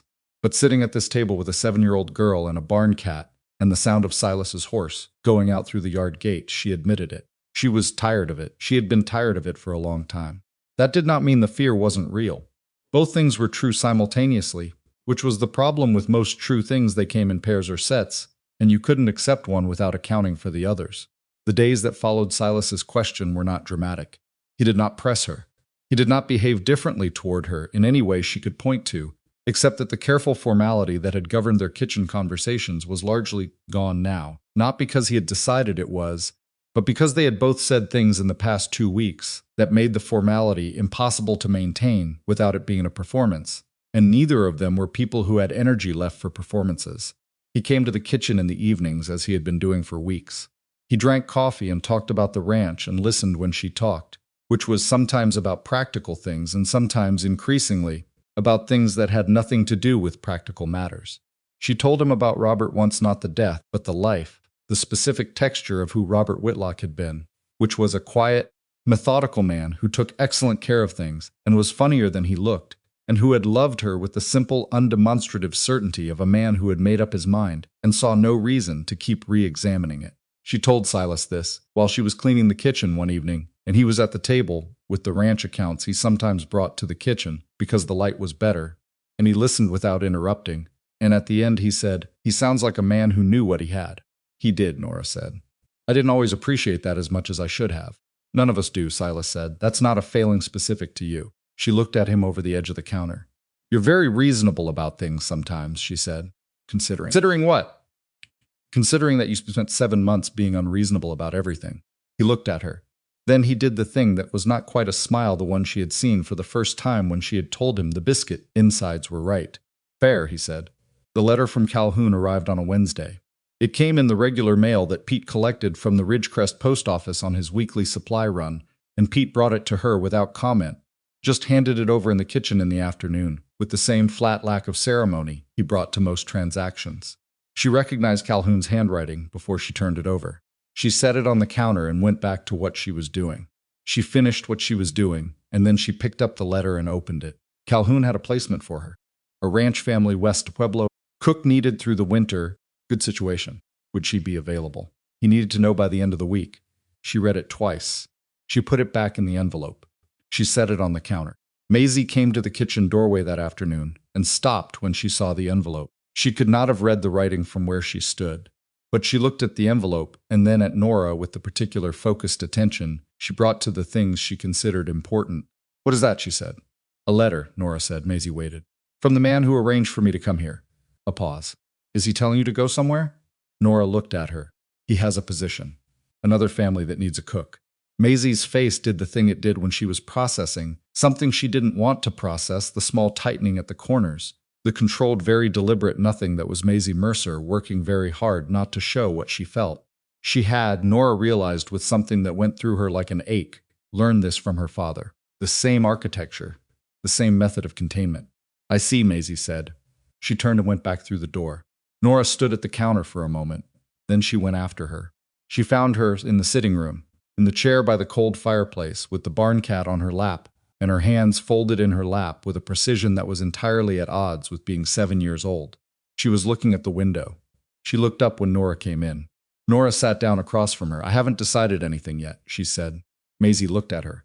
The careful nothing on her face held, but was costing her. Something Nora could see the effort of it. The small muscles around her eyes and mouth working to maintain the neutral expression. Eleanor Mercer, she thought, would have just shown it. Would have had opinions right out loud and not worried about who saw them. This child had absorbed her father's method of grief and applied it to everything. "You can tell me if you're upset," Nora said. Maisie looked at the window, then back. Then she said very quietly, "I don't want you to go." "I know," Nora said. "I know that's." Maisie stopped. Started again with the careful articulation of a child choosing words, with real deliberateness. "I know it's not my choice," Papa explained. "About arrangements and jobs and how people don't stay just because you want them to." "Your father said that?" "He said it to Pete. I heard him explaining." She looked at the cat. "Looked up. He said it wasn't your fault that you came to do a job and you did it." A pause. "He said it in a way that made me think he didn't think it was a good enough reason." Nora sat with this for a moment. "Maisie," she said, The girl looked at her. If I stay, Nora said slowly, carefully, it would be different from how it's been. Do you understand what I mean by that? Maisie considered it with characteristic seriousness. Different how?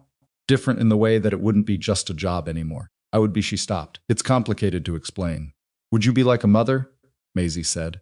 The word landed in the room with the weight of everything that word contained. Nora held it. Not like yours, she said. I couldn't be that. Nobody could be that, and nobody should try. She met the girl's eyes directly. But I would be someone who stayed. Someone who was here. Someone who, she felt the words getting thin at the edges. Someone who thought about you. Who would keep thinking about you. Maisie looked at her with her dark, serious, two old eyes. I think about Clara, she said, your little girl. I think about her sometimes. Nora could not speak for a moment. I didn't know her name until Papa told me, Maisie said. He told me after you told him. He thought I should know. He told you about Clara? She said when she could. He said she would have been 8. He said she liked to make biscuits.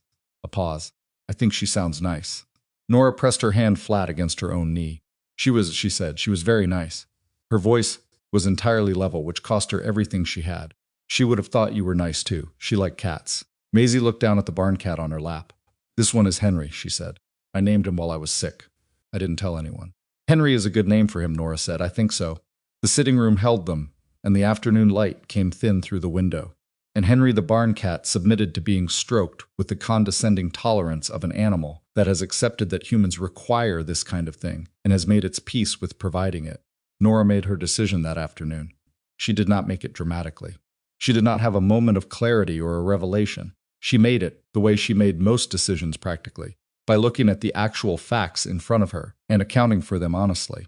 The facts were she was afraid and she was alone, and the fear was real and the aloneness was also real. And she had been alone for 4 years and she knew what that cost. And here in this room was a girl who had named the barn cat Henry and thought about Clara May Whitlock. And somewhere in a field to the north, a man was working himself through another day and would come home tonight and light the kitchen lamp and drink too much coffee and carry more than he should have to carry. She wrote back to Calhoun that evening. She thanked him for the position and told him she would not be available. She wrote it at the kitchen table with the lamp turned up and the quiet of the house settling around her. She folded it and put it in the envelope and left it on the counter for the next morning's mail run.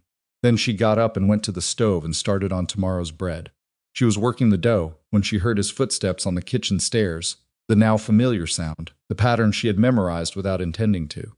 She kept working. He came in and stopped in the kitchen doorway and looked at the envelope on the counter. He looked at it for a long moment. Then he looked at her. I wrote back to Calhoun, she said without turning around. A pause. What did you tell him? I told him I wasn't available. The kitchen was quiet. The dough worked under her hands, and the stove put out its steady heat, and the lamp on the table made the room the color of something worth being inside of. Nora, he said. Don't make a speech about it, she said. I'm not good with speeches. She heard him move, heard the chair pull back, heard him sit down, heard after a moment the way his breathing had changed, which was the way a person breathes when something they had been carrying without full acknowledgement is suddenly lighter. All right, he said. No speech.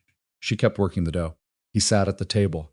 Outside, the Colorado night was cold and very clear, the kind of clear that comes after weather, when the sky has been scoured clean and shows all of itself without reserve. Neither of them said anything else for a while. It was enough. The news that Nora Whitlock was staying at the Mercer Ranch reached Ridgecrest before the end of the week. This was not surprising. Small towns have their own circulatory system, and information moves through it with the efficiency of blood fast, without conscious direction, reaching every part of the body whether the body has requested it or not. What was perhaps surprising was how quickly the information transformed in transit, accumulating detail and interpretation the way a stone rolling downhill accumulates everything in its path. By Friday, Harriet Bloom at the general store had told 4 people that the large woman had made herself comfortable at the Mercer place and showed no signs of leaving.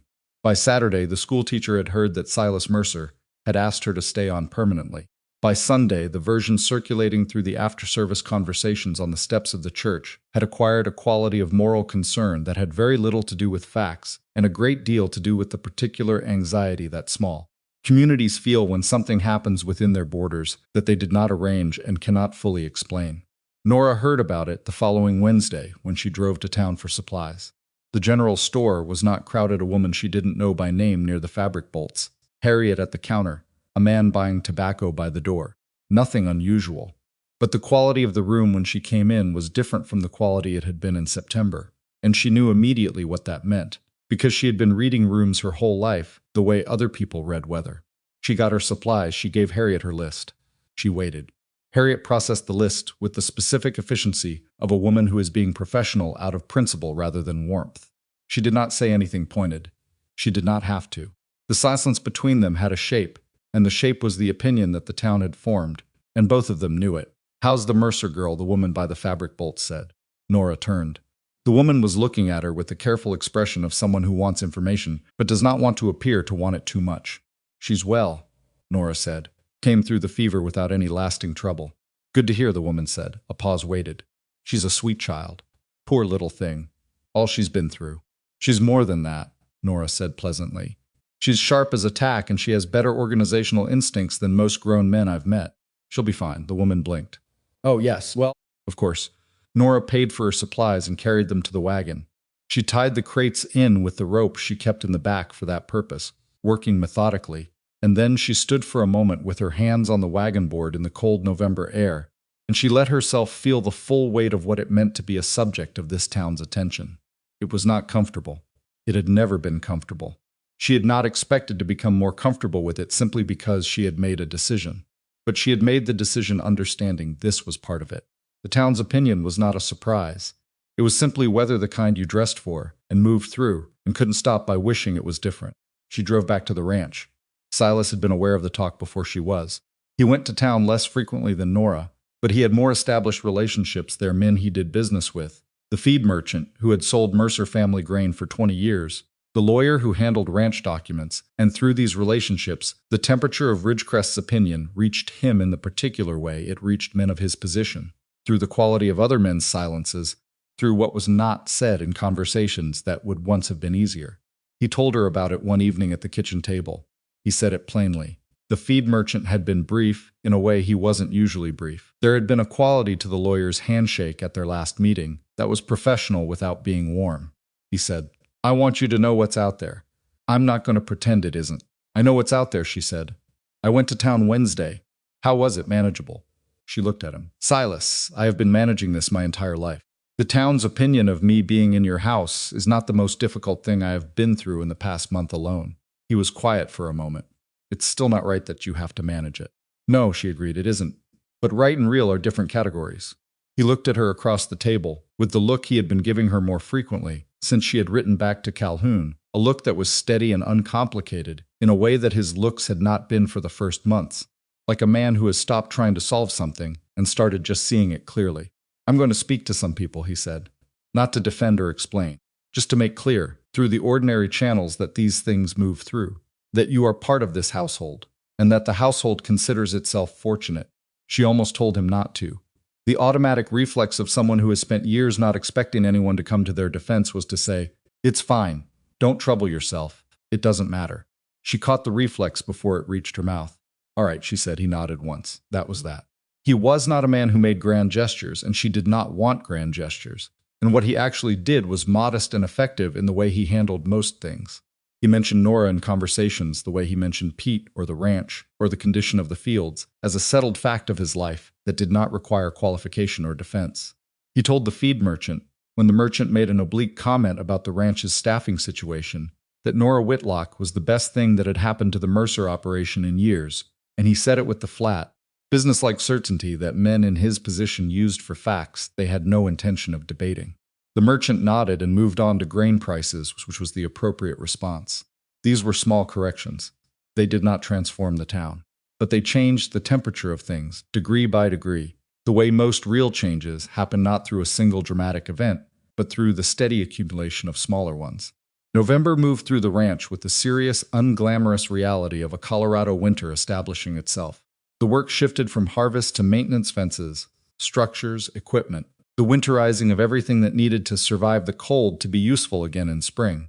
The men who had no reason to stay on through winter took their pay and moved on. The core crew remained, the ones who wintered over annually, who knew the property, and had made their calculations about where they'd rather be. Pete Dooley was one of these, obviously. He had been wintering at the Mercer Ranch for 11 years, and he conducted the departure of the seasonal hands and the reorganization of the winter work schedule with the same flat, unhurried efficiency he brought to everything. He said nothing to Nora about her staying on. He did not need to. On the first morning of November, he had come through the kitchen and placed on the counter a list of items that the winter supplies would need to include quantities, specifications, the particular brand of dried beans that the crew preferred, and then he had walked back out without comment, which was Pete Doule's version of "I accept the new organizational reality, and here is how you can be useful within it." She worked alongside this.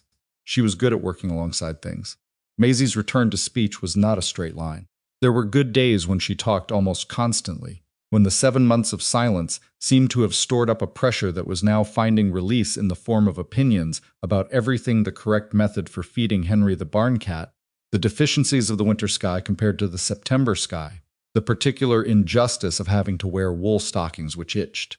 She talked to Nora, and she talked to Pete, and she talked to the horses, and she talked to Henry with the focused sincerity of someone who considered all of these audiences equally valid. And there were harder days when the talking dried up and she went quiet again. Not the silence of September, not the silence of a closed door, but the silence of a person who was tired, or who was working through something, or who had simply used up her words for the day, and needed to be in a room with someone who understood that silence was not always a sign that something was wrong. She was different with Silas on these harder days. She had been different with him since the fever, since the night when he had talked until his voice gave out, since whatever had shifted between them in that room had stayed shifted. She sat with him in the evenings sometimes without talking. She let him read to her before bed, not children's stories, which she had apparently decided were beneath her current dignity, but passages from the books on his shelf that she found interesting. She fell asleep in the chair across from his sometimes, and he would cover her with the blanket from the back of the settee and not wake her, which was a form of care so undramatic and consistent that Nora thought it was probably the best thing she had seen a parent do. He was not a perfect father. He was still awkward, sometimes still over-explained things, still occasionally reverted to the too formal address. That was his emotional armor, and there were evenings when Maisie said something, and the right response was simple and emotional, and Silas gave a careful, thoughtful response instead, and Nora had to remind herself that this was a man relearning something that grief had interrupted, and that relearning was a process rather than an event, and it did not happen on anyone else's schedule. But he tried. He tried with the consistent, unglamorous effort of a man who has understood that trying matters more than succeeding in any individual moment. He asked Maisie questions and listened to the answers. He showed up to her small concerns with the same seriousness he brought to fence repairs. He kept a cup on his desk for her pencil stubs, the ones she accumulated from her drawing and left in various places around the house, and he collected them without comment and left the cup where she could find them. These were the things that actually built something. Not the speeches, not the large moments, not the extraordinary circumstances. The cup of pencil stubs, the blanket on the sleeping child, the biscuits made badly and improving. December came. Eleanor's brother arrived on a Thursday in the second week of December, without notice. His name was Thomas Greer, and Nora had known he existed because Silas had mentioned him once, that Eleanor had a brother, that he lived in Denver, that he had taken his sister's death hard, and had not been to the ranch since the funeral. She had not known he was coming until the horse came into the yard in the late morning and Pete knocked on the kitchen door and said, "Thomas Greer's here," with the tone of someone announcing weather. She had 10 minutes of warning. In those 10 minutes, she did not panic, because she was not a woman who panicked, but she did have a very clear, practical reckoning with the situation. Thomas Greer was Eleanor's family. He had known his sister in the specific, intimate way that brothers know sisters had known her before Silas probably, had a prior claim on her history and her memory.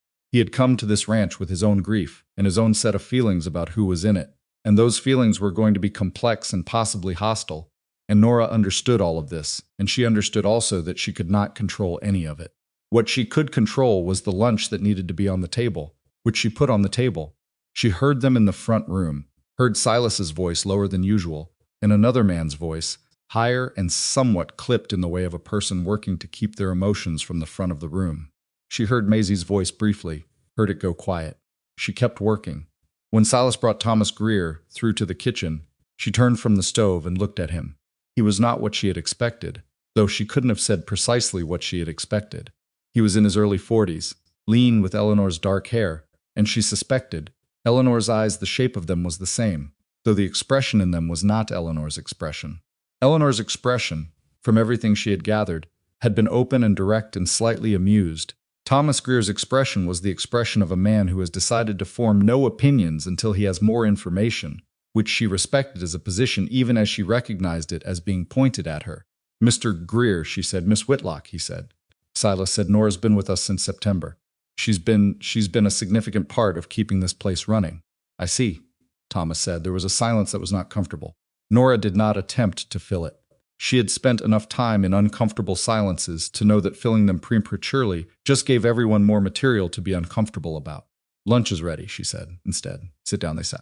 Maisie appeared in the kitchen doorway, looked at her uncle, and came to the table with the careful wariness of a child who has read the temperature of the room and is operating accordingly.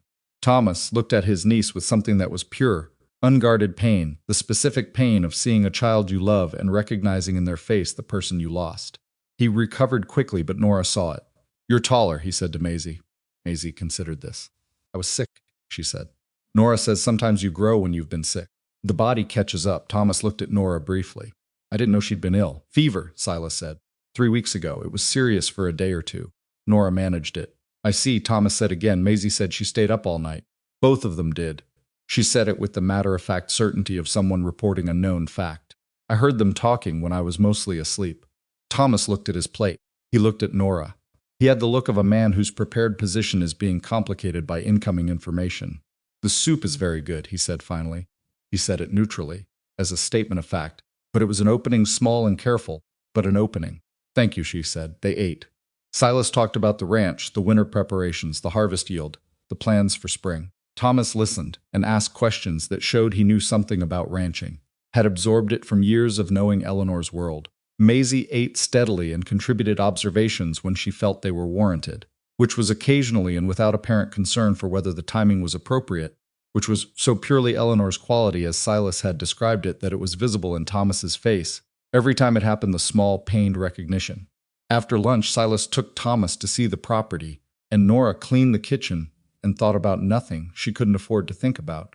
Maisie sat at the table with Henry in her lap and a piece of paper and a pencil stub, and worked on something with great concentration.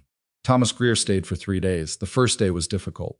He and Silas had a long conversation the first evening that Nora was not present for, and was not meant to be present for, and she could hear distantly the particular cadence of two people working through something serious, not fighting, but applying sustained pressure to something that required it. She put Maisie to bed that night and read her half a chapter from the book Silas had been reading to her, a story about exploration and navigation that Maisie found completely compelling and Nora found fairly interesting herself. "Is Uncle Thomas upset?" Maisie said when Nora closed the book. "He's working through some things," Nora said. "About Mama?" "Partly." She smoothed the blanket. "About change. About things being different from how they were." Maisie thought about this. "Things are different," she said. "They were different before you got here too, but different in the bad way." "I know. I think different in the bad way is harder to see when you're not here for it," Maisie said, with the precision of someone who has thought about this carefully. "Uncle Thomas wasn't here, so he only knows the before and the now and not the middle." Nora looked at her. "That's very perceptive," she said. Maisie shrugged with the studied modesty of someone who knows they've said something good and is trying not to visibly enjoy it too much. By the third day, something had shifted in Thomas Greer's position. Nora did not know exactly what caused it. She had not been present for all of the conversations, and Silas gave her an account that was detailed in the way Silas's accounts were detailed, which was thorough on facts and somewhat abbreviated on emotional texture. But she understood, from what she observed directly, that Thomas had watched certain things over those 3 days that had complicated his prepared position beyond the point where it could be maintained without dishonesty. He had watched Maisie talk. Not just the fact of Maisie talking, though that alone was significant, given that he had last seen his niece at the funeral in March and had presumably been told about the silence, had perhaps feared it was permanent. But the quality of the talking, the way Maisie moved through the house without the terrible, careful quietness she had carried for 7 months. The way she brought her drawings to show Nora without being asked, spreading them on the table with the confidence of someone who expects her work to be taken seriously. The way she said her mother's name not often, but when it came up naturally, not with the careful avoidance of trauma, but with the ease of someone who has been given permission to carry someone they love in ordinary conversation. Thomas had watched Nora with his niece for 3 days, and what he had watched was not a woman performing the role of maternal figure for strategic benefit. What he had watched was considerably more boring and more real than that. A woman paying attention, noticing when Maisie's energy flagged, cutting her bread in the way she preferred without being asked, remembering that she hated the skin on warm milk and removing it without comment. Small, accumulated attentions that only existed because someone was genuinely watching rather than managing. On the morning of his departure, Thomas came to the kitchen before anyone else was up. Nora was at the stove. She heard him on the stairs, heard him come in. She did not turn around, he said. She has Eleanor's way of arguing. Nora said, I noticed. A pause. Silas used to find it exhausting. He said something like that, yes. He doesn't seem to find it exhausting anymore. Another pause, longer. He seems to find it. He seemed to be listening to her last night. About the horse, whether Cobb needs a different shoe on the right front. He actually listened to what she said. She was right about the shoe, Nora said. I think he's going to have the farrier look at it. Thomas was quiet for a moment. She's 7. She pays very close attention to animals, Nora said. She has since I've been here. She got it. Honestly, you'd have to ask Silas whether it came from his side or Eleanor's, but it's real and it's considerable. She heard him sit down at the table. She turned around and brought him coffee and sat across from him. He looked at the coffee and then at her with the look of a man who has revised a position and is doing the slightly uncomfortable work of saying so. I owe you a different welcome than you got, he said. You owed me nothing, she said. You didn't know me. You had every reason to be uncertain. I had every reason to be protective, he said, which is different. I was protecting the wrong thing, or protecting it in the wrong direction.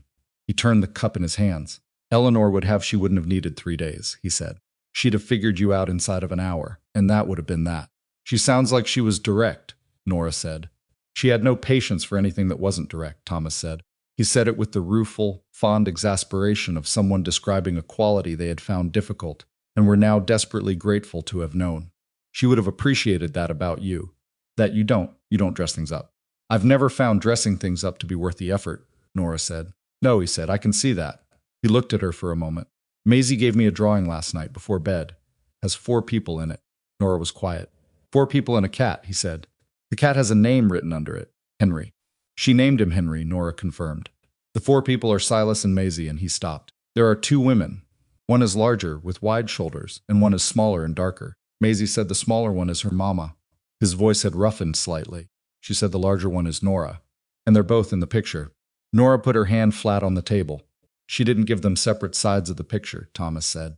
They're all there together. All 4 of them in the cat. He looked at the table for a moment. When he looked up, his eyes were red at the edges, but his voice was steady. My sister, he stopped, started again. Eleanor would not have wanted this place to stay as it was. She would have hated it. She had strong feelings about people refusing to live their lives, and Silas was doing exactly that, and Maisie was doing it because children do what they see. He pressed his hands flat on the table. What you've done here it's not a replacement. I see that. I'm sorry it took me 3 days to see it clearly. It took me longer than 3 days to be certain of it myself, Nora said. You have nothing to apologize for. He left after breakfast with the same plainness he had arrived with. He shook Silas's hand. He held Maisie for a long moment with his eyes closed, and she led him, her arms around his neck, with the unself-conscious seriousness she brought to things that mattered. He looked at Nora over Maisie's head and nodded once, and she nodded back, and that was the whole of it sufficient real, carrying everything it needed to without requiring more words than it had. Winter settled fully over the ranch in January. The Colorado cold came in with the specific intention of a thing that has waited long enough and is no longer interested in being gradual about it. The work contracted to what the cold permitted, the essential maintenance, the animal care, the structural attention that kept the property intact against weather that wanted to find its weak points. The days were short, and the kitchen was the warmest room in the house, and it stayed occupied from before light until after dark. This was the winter that showed Nora what she had actually agreed to, not the idea of it. The actual unedited daily reality of 3 people sharing a house through a hard winter in a remote location, where there was nowhere to go when the walls got close and the cold made every discomfort more pointed. She had known the idea. She had known it was imperfect and complicated, and that the 2 people she was living alongside were both carrying things that would not resolve simply because she had decided to stay. She had known all of this in the abstract. In January, she knew it in the particular. There were hard evenings. There were evenings when Silas was in a mood she couldn't reach, not cold, not unkind, but somewhere she didn't have a path to. Grief's version of a locked room. She had to simply be in the same house with him, without trying to fix it, because it didn't need fixing. It needed to run its course. And the best thing she could do was make sure there was hot food and that the kitchen lamp was on. There were mornings when Maisie was unreachable in her own way, when she'd had a dream or hit a thought she couldn't move past, and she sat at the breakfast table with her food untouched and her eyes somewhere else, and Nora knew enough not to push, but sat with her in it, close enough to be present without being intrusive. And there were her own hard days.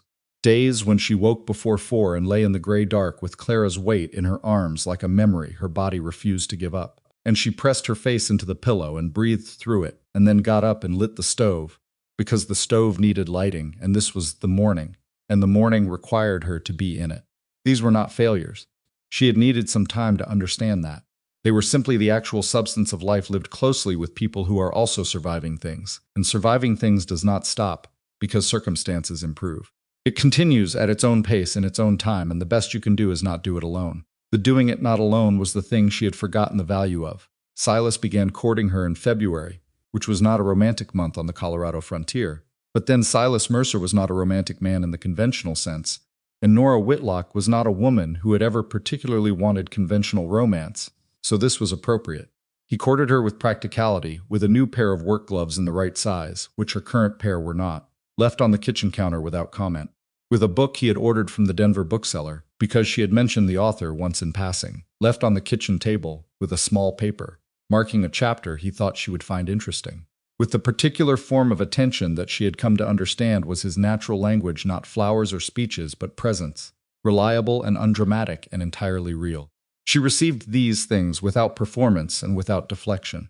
She had promised herself she would not deflect, and she mostly kept the promise, except for one evening in February when he sat down at the kitchen table and looked at her in a way that she read clearly and that made her look back down at what she was doing with more focus than the task required. And he said, very quietly, "You know I intend to ask you to marry me." She said, "I know." He said, "I'm telling you ahead of time so it isn't a surprise." "That's very practical," she said. "I'm a practical man." "Yes." She kept her eyes on the pot. "When are you planning to ask?" "When I think you're ready," he said. "I'm not entirely certain when that is. I'm watching for signs." She looked up at him. He looked back at her with the look that had no performance in it, that was just him, just the actual weight of this actual person, tired and imperfect and entirely serious. "I'll let you know when the signs are clearer," she said. The corner of his mouth moved. "I'd appreciate that." Spring came the way springs come after hard winters, not gently but with a kind of insistence, the light returning before the warmth did, the days extending while the mornings still had teeth. March brought mud and the particular chaos of a ranch coming back to life after months of contracted winter operation. The seasonal hands began returning. The fields needed attention. The rhythm of the working year restarted with the urgency of things that had been waiting and could not wait much longer. Maisie was 8 in April. She had her birthday on a Thursday, which was inconvenient, and she was very clear about the fact that this was the calendar's fault, and not something she held against anyone personally. Nora made a cake, a real one, with the good vanilla she had ordered specifically, and Pete Dooley appeared at the kitchen table for the cutting of it, with an expression of studied neutrality that fooled no one. Maisie blew out her candles with the focused intensity she brought to everything that required precision, and she ate her cake with the frank appreciation of someone who considers appetite a virtue rather than a failing. After dinner that evening, in the sitting room, Maisie said, "I want to write a letter to Uncle Thomas and tell him about the cake." "I'll help you with the spelling," Silas said. "I know how to spell," Maisie said with some dignity. "Of course you do," Silas said without inflection. Nora looked at the fire and did not smile, or kept the smile sufficiently internal that it could not be used as evidence. She told Silas she was ready in May. She told him in the kitchen, because that was where they had all the conversations that mattered. And she told him in the morning, because she had decided she did not want to say it in the dark, with the lamp on. She wanted to say it in actual daylight, in the ordinary light of morning, with the coffee on the stove, and the day already started around them. She said, "The signs are clearer." He was at the counter.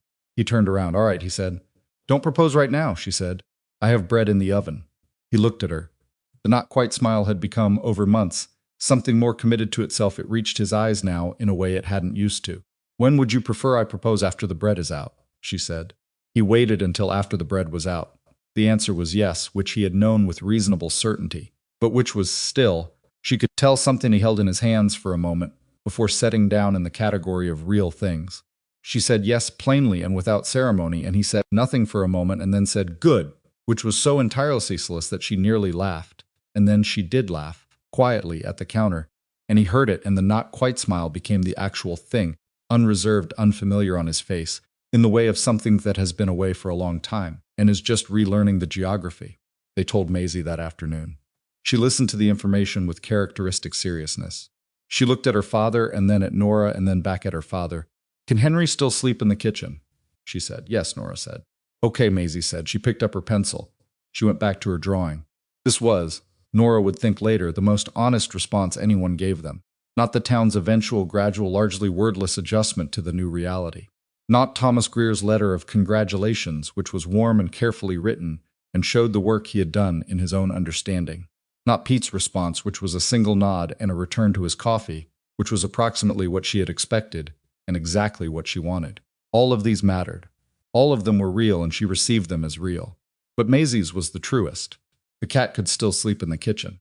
Life would continue to contain the things that mattered. That was the substance of it. In late June, Nora understood she was pregnant.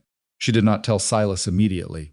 She carried it for 3 days first, alone with the knowledge in the early mornings when she lit the stove and stood in the quiet kitchen before anyone else was up.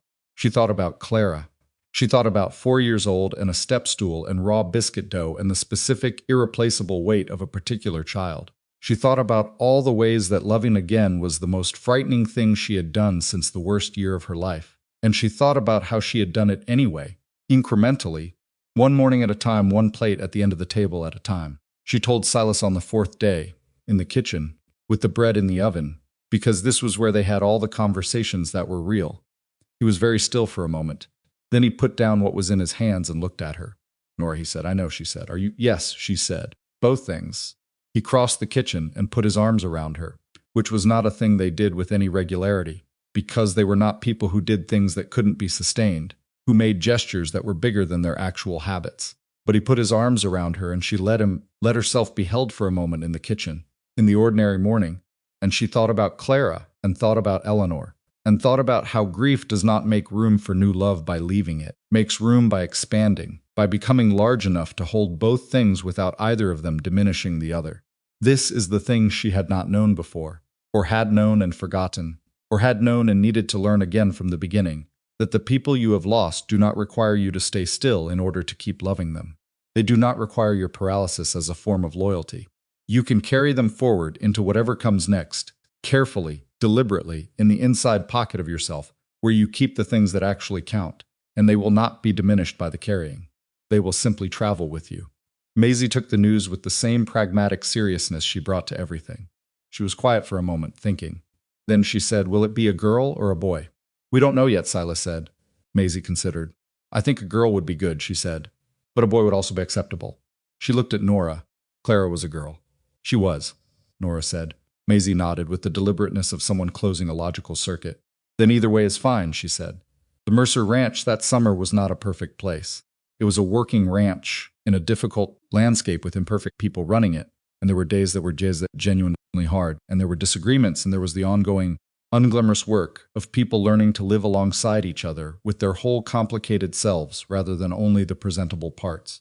Silas still went to his locked room sometimes, internally, and Nora still had her 4 o'clock mornings with the flat surface of her own hand and the steady work of breathing through it. Maisie still had her hard days. These things did not go away because the circumstances improved. But there was also this, the kitchen lamp burning in the evening, the plate at the end of the table, Henry the barn cat on the back step in the morning sun. Maisie's drawings on the pantry door, 4 of them now, in a careful line, each one a version of the same subject, which was 4 people and a cat in various configurations and landscapes, updated at intervals as her skill improved. Silas at the kitchen table with the ranch accounts and a cup of coffee, looking up when she came in with the unhurried attention of someone who has nowhere else he'd rather be looking. The town of Ridgecrest formed its final opinion sometime in the late summer. Gradually, as communities do not through a single event, but through the accumulated weight of unremarkable evidence. The large woman at the Mercer Ranch had gotten married in a simple ceremony with Pete Dooley as witness. She was expecting a child. She drove to town herself every week and gave her supply list to Harriet at the counter and paid and left. And she's what she had to say without elaboration, and did not appear to require anyone's approval, and was entirely consistent in this. She was, by the settled judgment of Ridgecrest, a decent woman who ran a good household and about whom there was not, in the final accounting, very much to say. This was not a dramatic conclusion.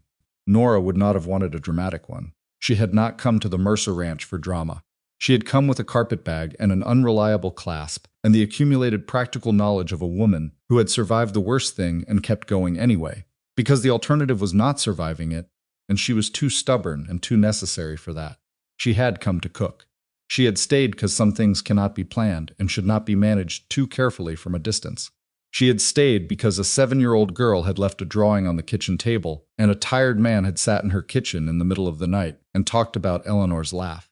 She had stayed because grief is not something you bury, and it is not something you are buried by. If you are lucky, and if you are paying attention, and if you allow yourself, despite everything, to remain available to whatever comes next. By the time the autumn came around again, the first autumn that was hers rather than her job, the kitchen was warm from the stove she had learned like her own hands, and Henry slept on the back step, and Maisie was at the table with her pencil stub, working on something important, and Silas's horse was coming into the yard from the fields at the sound of supper. The carpetbag was under the bed in their room, clasp still unreliable, still containing the 2 folded drawings from the very beginning, the wagon with the sun, the broad-shouldered figure at the stove. She had not moved them to anywhere more organized.